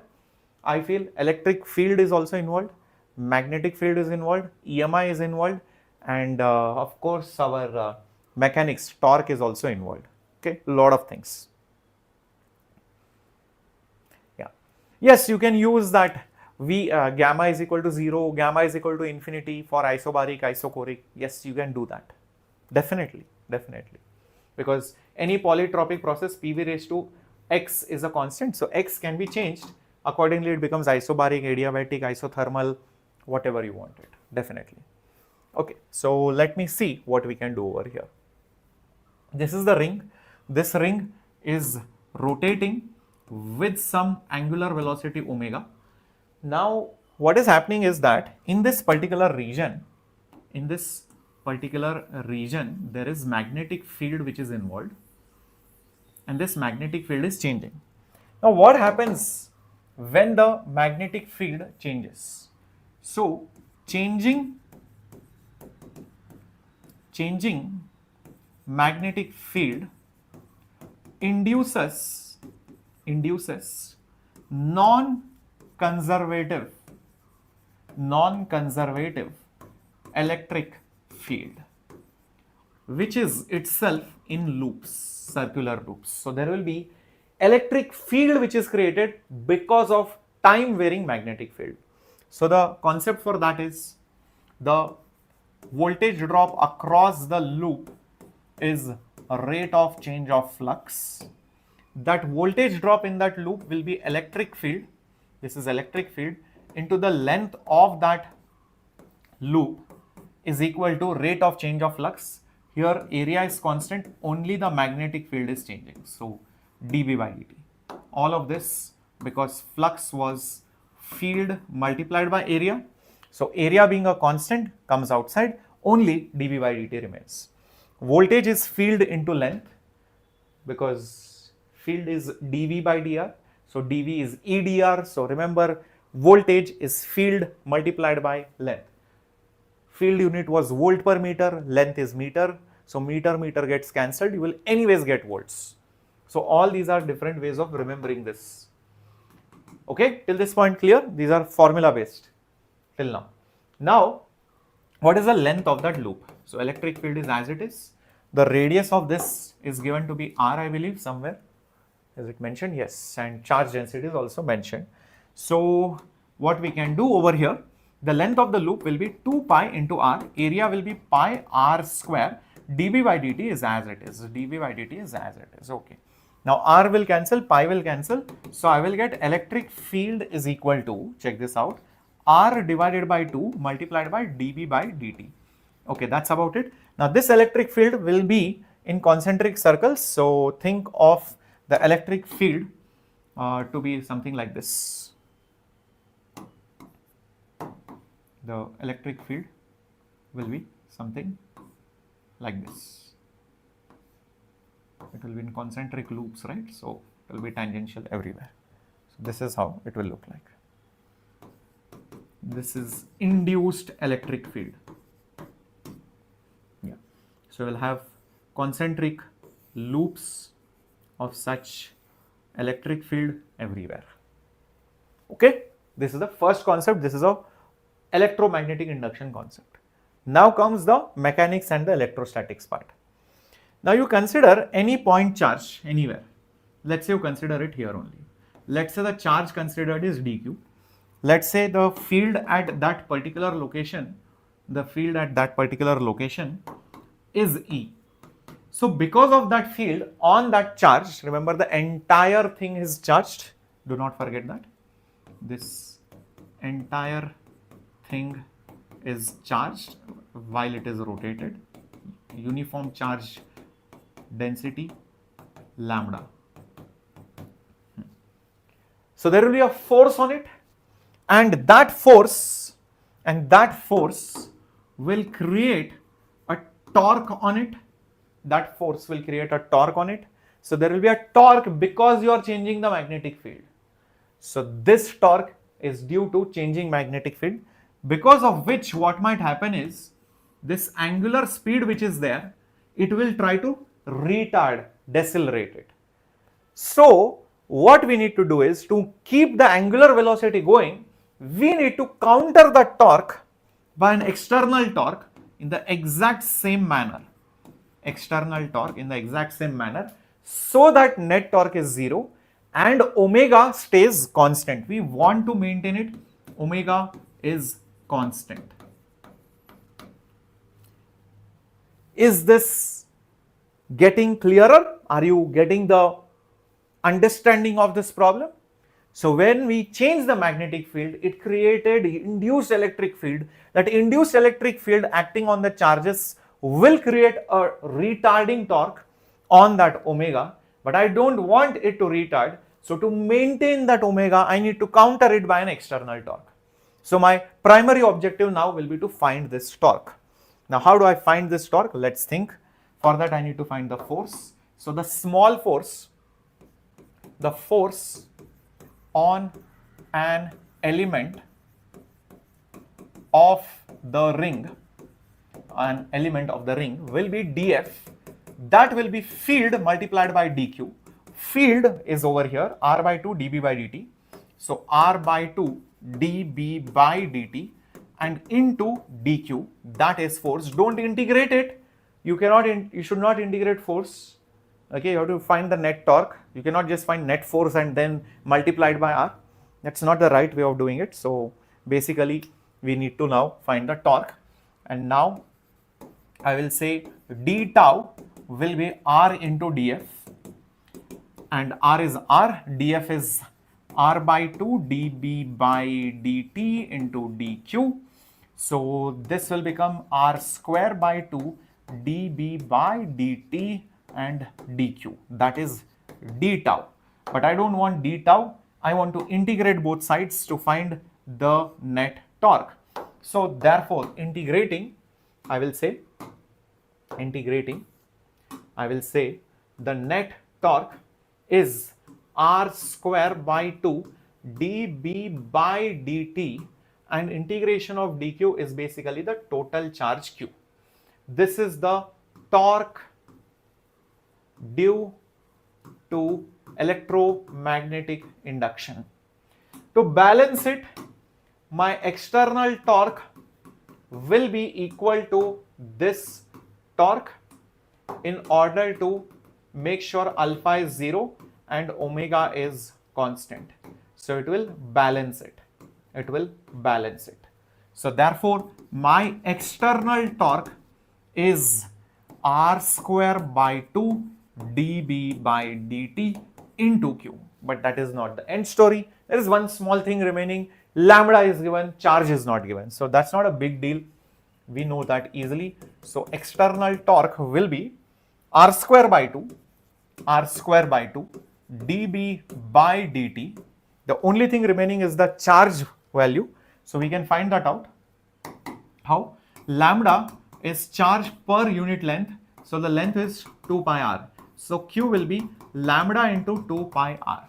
So lambda into 2 pi r. Alright, so what do we get finally then? So therefore the external torque will be, r is coming 2 times, so 2 will get cancelled. So that is there. So pi r cube is there and lambda is also there. and then dB by dt is there over here. That's it. So pi r cube lambda dB by dt. Pi r cube lambda dB by dt. Perfecto, we got the answer. What a question. Don't have to do dq by dt, current and all that not needed. Yeah, directly we get it. Thank you, Murali. Good afternoon, Tanisha. Sabri, understood? Sir, you gone to PW. I am in PW. This is PWJ English channel. Man. Yeah, understood the concept. Perfecto. Okay, great. Let's move to the next question. Brilliant question, very different. Because after this also some 2-3 interesting questions are coming. And I believe they will teach you so much. And I hope that when a passage or a different concept or a out of box question comes, which will come 100% in the JEE exam, so you are already matured enough or already you have faced so many surprises that nothing much surprises you. Okay, so let's go to the next question. A uniform rod of length L is moving, translating on a smooth horizontal surface with some velocity, and it hits a stationary identical rod at its endpoint perpendicularly. If the collision is perfectly elastic, find the final angular velocity of both the rods. It's very nice. This is a question based on what kids play in the classroom during free period or when the teacher is teaching, but you are not interested. Imagine you keep a pen and your friend has kept another pen over here. This is the top view, and you send one pen towards the other pen and it hits it. So now this pen starts, it hits the pen and this pen starts rotating, and it also creates an angular impulse and it starts rotating the other pen, and both the pens are moving. Have you played this? 100%. Or you would have sent two pens in the opposite direction, they hit, and you try to beat, I don't know, you create your own games in your head and just do some time pass. Yep. So shall we solve this? It's a very brilliant question. Okay. So one rod is just translating, hits perpendicularly. That means the impulse is perpendicular to the rod's length, and then it triggers the rotation and the momentum. And this also changes its momentum and it starts rotating in some other way. So the question is, find, if it is elastic, find the angular velocities of both the rods and maybe even the linear velocities. It's not a big deal. So let us show all the things which are happening over here. The first thing that I will show is only this rod was moving. There was no angular velocity. This was at rest. So now after this, what will happen is there will be an impulse on this rod and an impulse on this rod. Let's call this impulse J. Okay, that impulse will be perpendicular to the rod's length because it is mentioned that it hits, the endpoint hits it perpendicularly. It's moving like that and the motion is like that. The rod is being hit perpendicularly at that touch point. Okay, so what will happen now is you will probably have a new velocity V1 and some velocity V2. And because of this impulse, maybe you might get some kind of angular velocity omega1 like this, and this probably might create some kind of angular velocity like this. Just assuming. Okay, I don't know, just taking it in some random direction. Okay, fair enough. Similar like pen fight. Yes, interesting question. Yes, it's a pen fight question. Amruta, I'm here, don't worry. Okay. You won't miss me because I'm still on YouTube. Okay, let's do this. Now, if the collision elastic, find the final angular velocities of both the things. I need a lot of slides, creating duplicates. Okay, perfecto. So, what I can do, maybe I can apply impulse concept and solve this. Might look easy, I don't know. Or we can just use angular momentum conservation also and do it. That's one and the same thing. So if I take the rod number 1, this is the first rod. Remember, this is the first rod. This is the second rod. For rod 1, if I apply the concept of impulse, then this momentum, because of this impulse, will reduce. So I can say the final momentum will be initial momentum minus that impulse. This is causing that reduction. It reduces it by J. So final momentum is M into V1. Initial momentum is M into V. J is J. So therefore V1 is V minus J by M. Same way, if I talk about our rod labeled 2, you can see this was at rest. In fact, because of that impulse, it started moving. So the final momentum is because of that impulse. So mass into V2 is J. Therefore, V2 is J divided by M. Therefore, V2 is J divided by M. Perfect. But that's not all. There are more things to discuss over here. We will also talk about the rotational quantities. This impulse causes the rotation of this rod.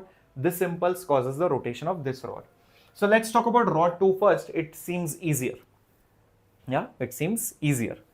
Okay, what do we do for the second rod? Think about it. And what do we do for the first rod? See, this impulse, if I calculate it as angular impulse,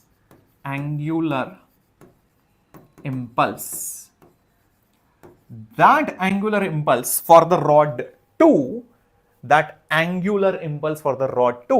is causing the final angular momentum.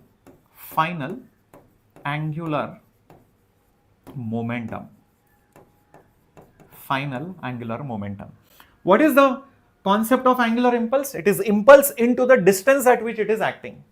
If you see, this impulse is acting from the center of mass at a distance of L by 2.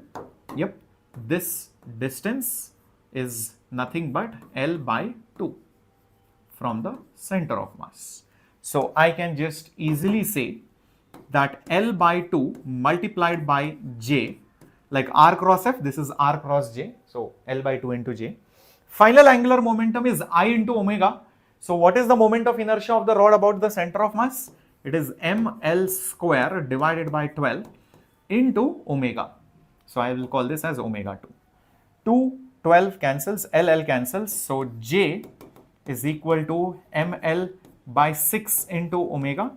Therefore, my omega 2 will be 6 times of J divided by ml. 6J by ml. Everyone, till this point clear? I will do bit set also later on.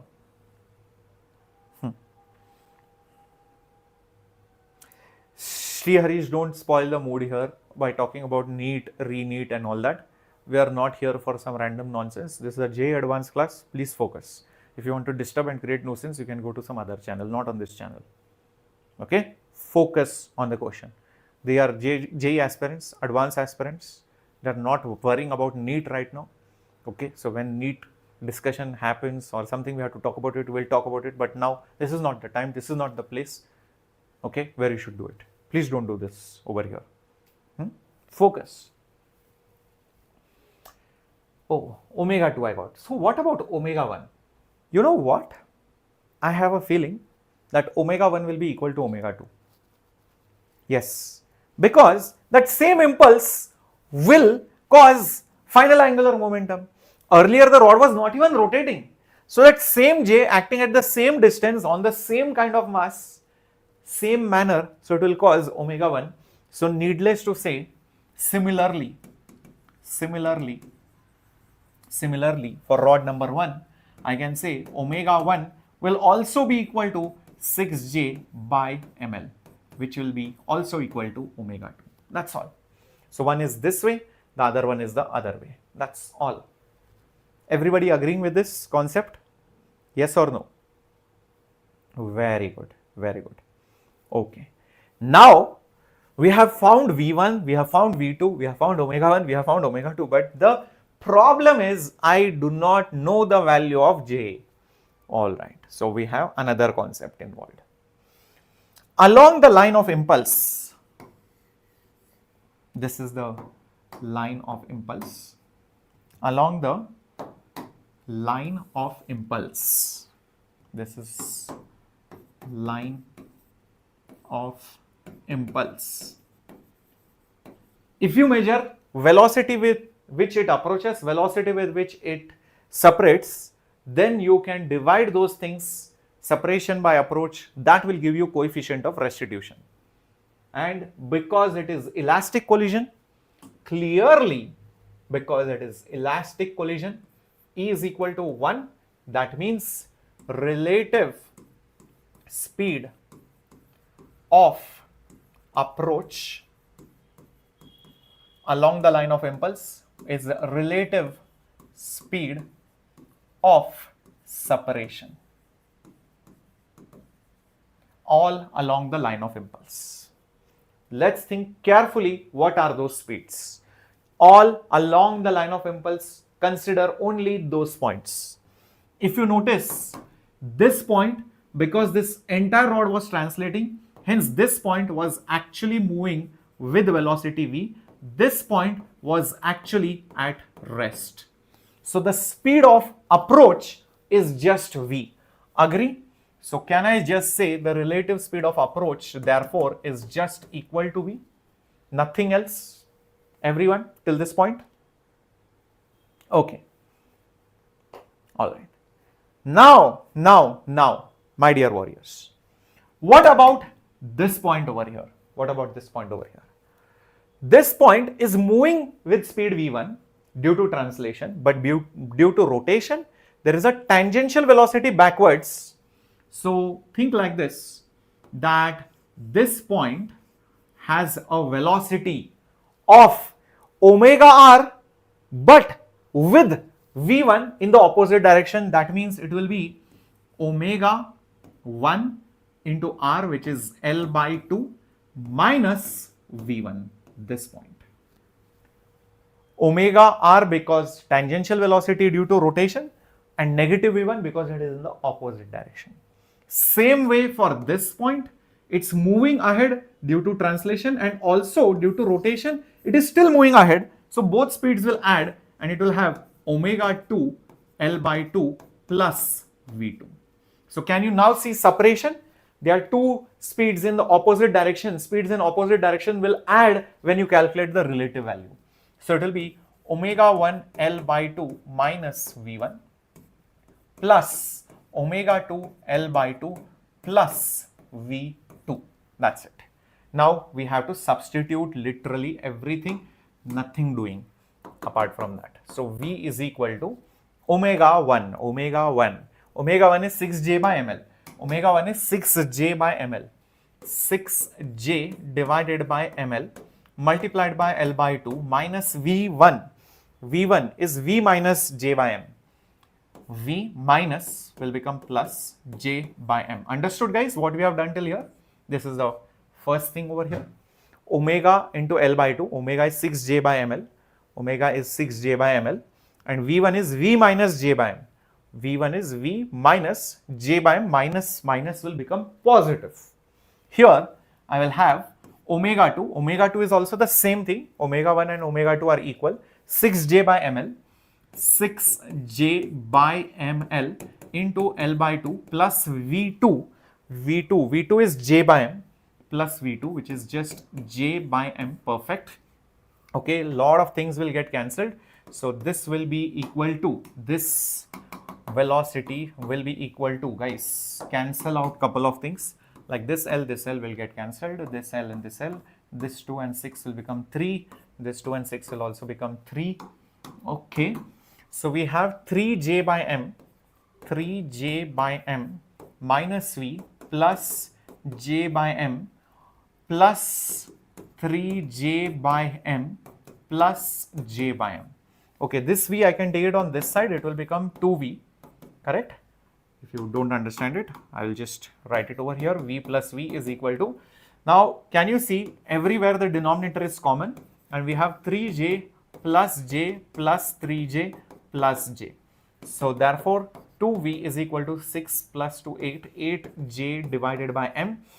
Therefore my j will be v by 4m. v by 4m. Wrong. Vm by 4. My bad. J will be Vm divided by 4. Yeah. V into m divided by 4. Everybody till this point clear? J will be Vm by 4. Why are the speeds being added? Okay, I'll again explain this.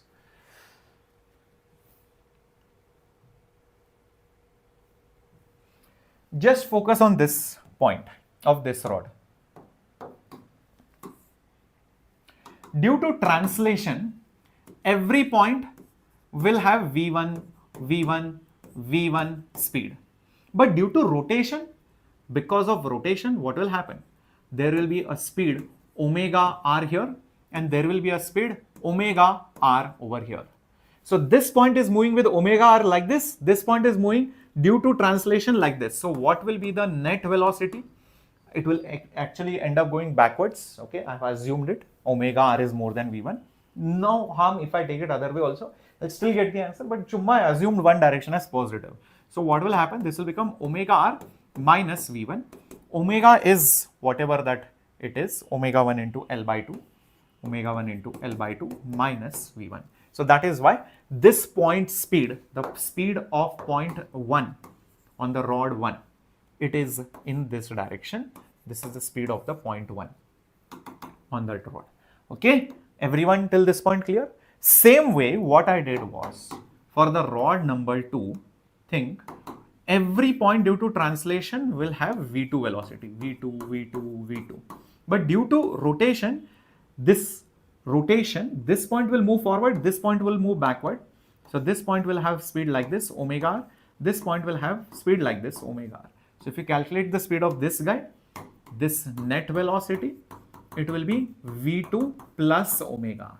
So that is the reason why I have written omega r plus v2. So both the points speeds I got because it is translating and rotating.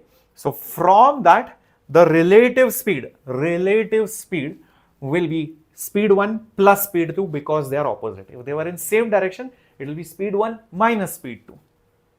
Now got it? Okay. Second thing, why omega 1 is equal to omega 2? Well, if I apply the same equation, angular impulse is final angular momentum, for rod 1, I will get the same things. Think about it. Earlier, the rod was not even rotating. The final angular momentum it has got is because of this impulse in this direction. So again, L by 2 into J is moment of inertia about center of mass, which is ml square by 12, into omega. Same equations I'll get. That is why omega 1 is equal to omega 2. There is no difference. Is that okay, Ashwin? All these are valid doubts. I know this initially doesn't click why omega 1 is equal to omega 2, but if you see the equations, they are exactly same. That is why they are equal. Okay, similarly, I have put. Everyone fine till this point? Can I go ahead? Let me know in the chat box. Yes, no, yes, no, yes, no, yes, no, yes, no. Come on, come on, come on, guys. Okay, great. So this is also done, this is also done, this is also done. Okay, so where are we? We got something, no? We got something. J is equal to Vm by 4. Okay. Now once I get that, my job is almost done.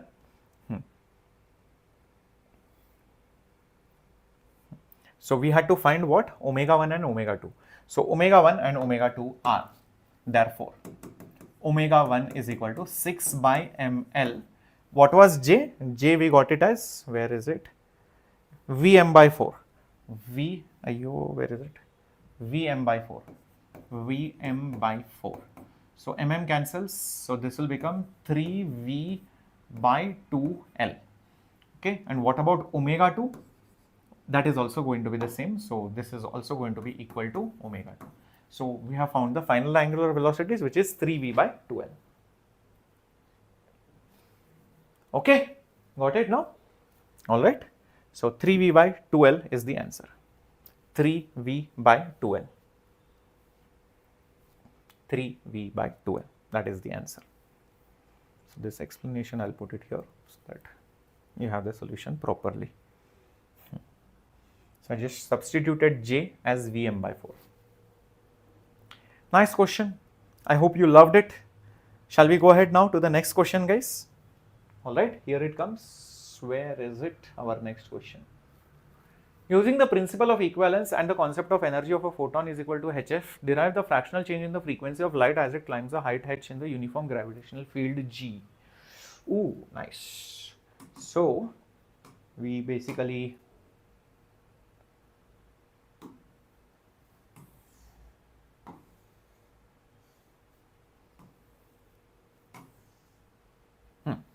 this is our Earth. This is our Earth. There is a photon. It has an original frequency of some, you can say f, and it starts climbing up. It starts climbing up. Consider a small height only, not very large height. And when it reaches on the top, the frequency of that photon is different. Okay, it is f dash or f prime, whatever you want to call it, or f1. So the question is, what is the fractional change in the frequency? Now the meaning of the word fractional change in the frequency means delta f divided by f. That is the question. As it climbs some height h. Okay. Now looking at this question, many people think, why will the frequency even change? Now for that they have used this word principle of equivalence. Now already principle of equivalence is not a part of the syllabus, but then they can mention one line saying principle of equivalence means principle of equivalence. Okay, what this means is that if you perform, this was given by Einstein, okay, this was given by Einstein. Einstein said that in this theory of relativity, he said that any experiment in a lift which is accelerating with some acceleration, let's say a, is the same as a planet, is the same as that same experiment, the same experiment on a planet whose acceleration due to gravity is a. So just imagine Earth's acceleration due to gravity is 9.8 meters per second square. Okay, so you are doing some experiment, you are throwing a ball, you are doing some chemical experiment, whatever, you are finding the time, height, etc., range.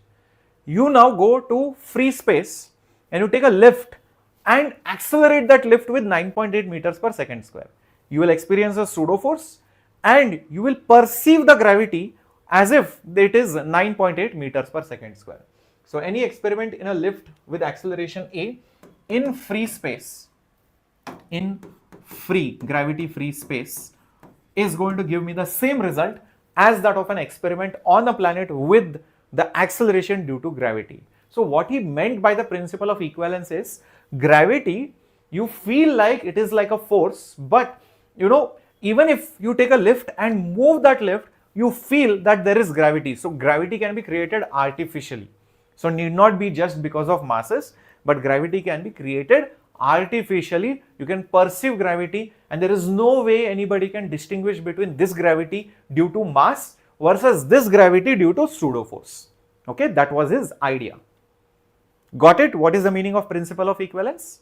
So gravity due to mutual mass attraction feels very similar and is going to be exactly identical to the gravity produced by pseudo force in an accelerated reference frame. That's the idea behind it.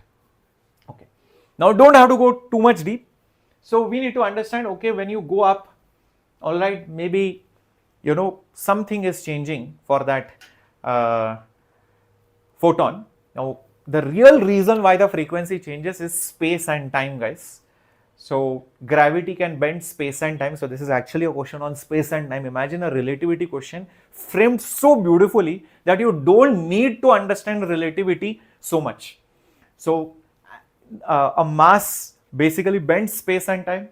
So the time effects are different. So because of which, when this photon goes some distance from this planet, so the time is differently measured at that place, because of which the frequency changes, because of which there is a fractional change in the frequency. That is the idea.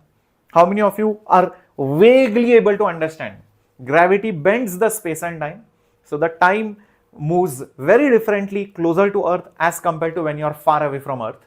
So that's why the frequency changes, and that's why the photon is behaving slightly weirdly. Understood? Is this understood, everyone? This is the back explanation via relativity. Now we'll try to solve it without relativity. Okay? Somewhat. Okay. That's what. If you say, sir, I understood completely, then you are lying, because nobody can understand relativity in like 1 minute of explanation by sir. Okay. Relativity takes years to understand, and that's the whole point of JEE Advanced. They can give you a very punchy, crazy concept, and they expect you to solve it within the next couple of minutes. They are checking, can you just take those takeaways which are important for the problem and not go too much into detail, and just use those concepts on the spot and apply it and see whether you are able to get the answer. Okay, no worries. All right. So first, let's understand that when it starts going up, if I try to ignore relativity concepts, I have to go into Newtonian mechanics. So let's think of it like a Newtonian problem.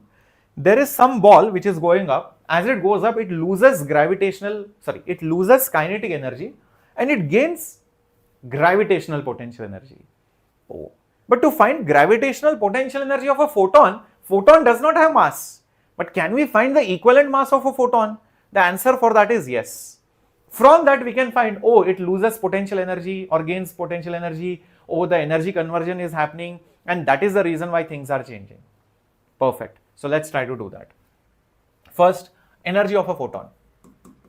Energy of photon initially, okay, E will be equal to h into original frequency. So the equivalent mass can be given by, remember, E is equal to mc square. If you destroy a mass, the equivalent amount of energy is mc square. So if a photon has hf energy, so that energy would have converted or would have come from a mass which has been destroyed, given by this formula. So just substitute this over here. hf will be equal to mc square. Therefore, mass will be hf divided by c square. So this is that mass which, when destroyed, produces the photon of frequency f. So actually the photon's mass is not m. It's just an equivalent mass concept which I'm trying to apply because I want gravitational potential energy. So basically we are trying to lie and play around without using relativity, which is fairly acceptable. Okay. Next, let's think what will happen. As you go up, the photon speed will not change. Speed of light is constant, so kinetic energy will not change. Keep that in mind. Speed and kinetic energy basically will be the same for photon. So you need to think, where exactly is the excess gravitational potential energy coming from? So the gain of gravitational potential energy is coming from the loss of energy from the photon. Loss of energy from the photon. Perfect. So what is the gain of gravitational potential energy? The gain of gravitational potential energy is mg into h. Is nothing but mg into h. Is that right, everyone? Till this point, absolutely clear. And that will be equal to the loss of the energy from the photon. Loss of the energy from the photon means h f1 minus hf. hf1 minus hf. Okay, fair enough till this point. Okay, so what is m? M is hf by c square. M is nothing but hf by c square. just this m, hf by c square, I am putting it over here, multiplied by gh is equal to, h can be taken common, f1 minus f is nothing but delta f. H will cancel. So from this, delta f will be hf, ooh, wait a minute, this h and this h are different. This is Planck constant, this is height. So right from the beginning, I think I should have used different symbols, and that's why maybe the paper setter has kept capital H over here. Common mistake, I would have cancelled all H's, which is wrong, guys, okay? So that I shouldn't have done. Okay, so I will just keep this as capital H. So this will be also capital H, perfect. So this will become HF G capital H divided by C square. And this small h will come down over here. This small h will cancel. This small f will come here. So delta f by f will be g h divided by c square. This is height, not Planck constant. All right. So we cancelled off this h and brought this f over here. That's it. So I think this is exactly what was needed. What is the fractional change of the frequency? It is acceleration due to gravity into height divided by speed of light square. That is absolutely the correct answer. Where is it? Okay, they have not mentioned the answer, but yeah, anyways, that is the answer, guys. GH by C square. How many of you loved this? Yes, no? Crazy, isn't it? Okay, great. Come on. Let's do the last question, because after this, I'm going to give you the homework question. Okay, I'm going to give you the homework question for all of you. All right. Let's begin. Consider infinite number of pulleys as shown. A light string passes on the one end of mass m and connected to the another pulley, and so on and so on and so forth. It's like an infinite system of pulleys and masses. Too many constraints if you think of applying it. And the system is released from rest. I don't know how you can make it, but it's a hypothetical question. This is an Olympiad question which can be asked in JEE Advanced, and many times Olympiad questions, the easy ones, get asked in JEE Advanced. And believe me, you can solve this question by multiple ways, and we'll try to focus on how do we crack it in JEE Advanced. What is the acceleration of the rightmost block? What is the acceleration of the rightmost block? That is the question. It will be in g by x form. Question is find that value of x, integer type. Ready to do this? Okay, let's do. I'll just focus on the diagram. I don't need anything else.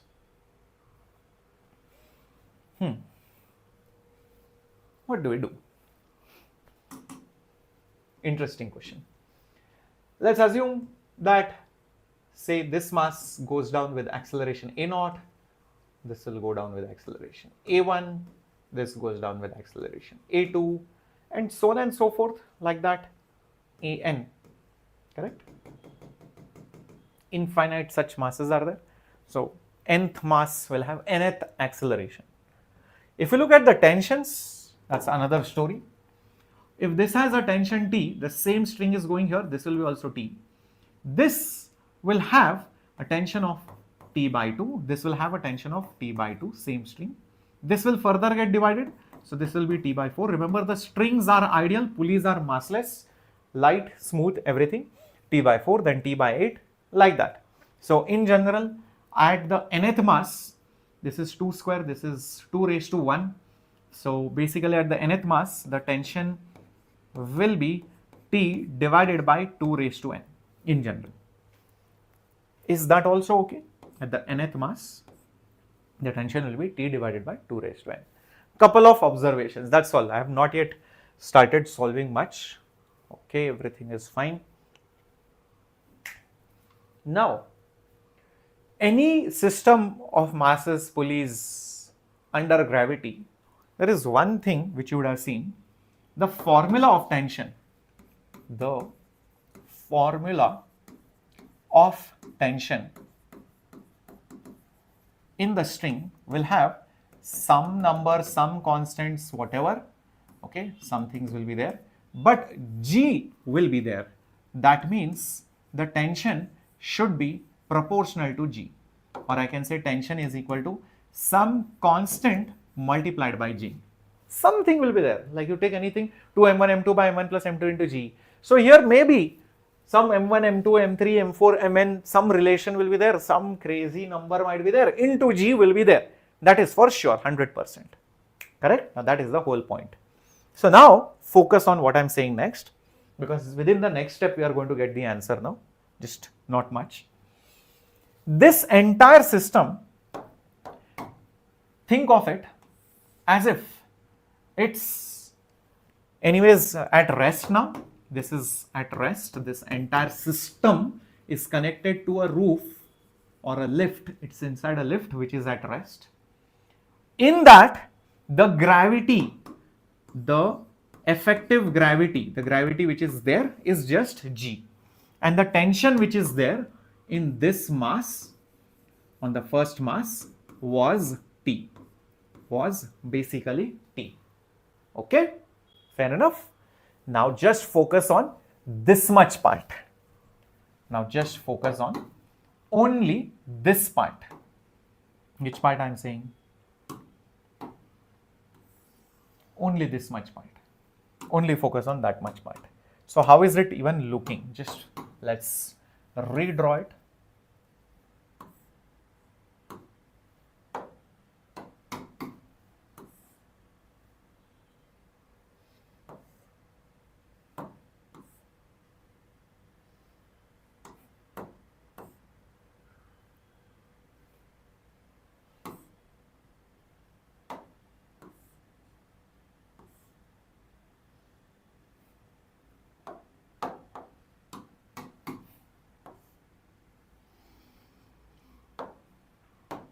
Now focus your attention only on this part, which is nothing but this much. Are you able to visualize what part I am saying? Are you able to visualize which part I am trying to say? Only focus on that. If you see this much part, just because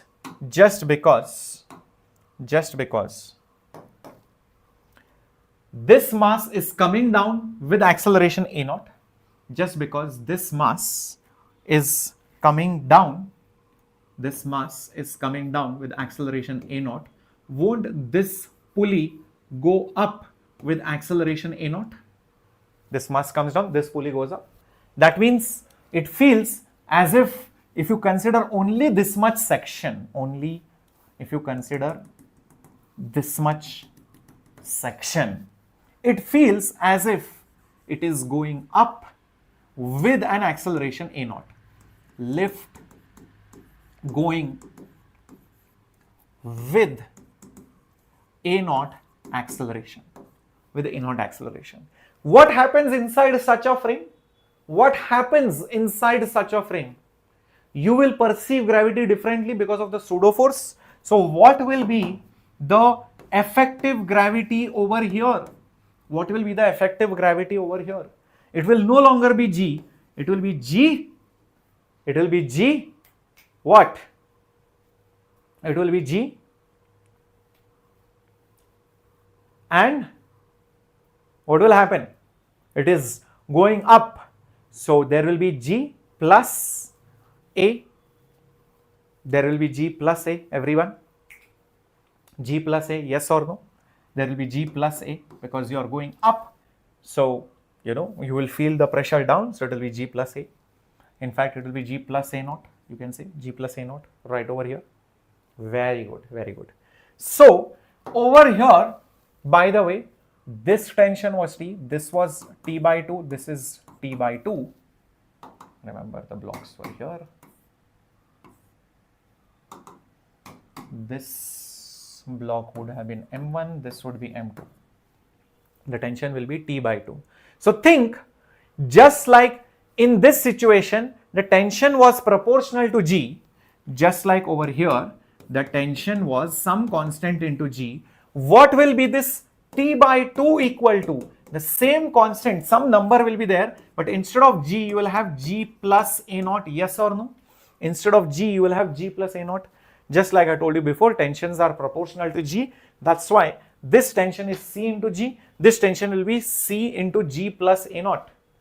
Got it, everyone? Then our job is done. Just take these two numbers and divide them. just take these two numbers and divide them, or take the tension from here and put it over here. So C into G divided by 2, because T is C into G, is equal to C into G plus A naught. C cancels, so G by 2 is equal to G plus A naught. So A naught will be G by 2 minus G, which means it is minus G by 2.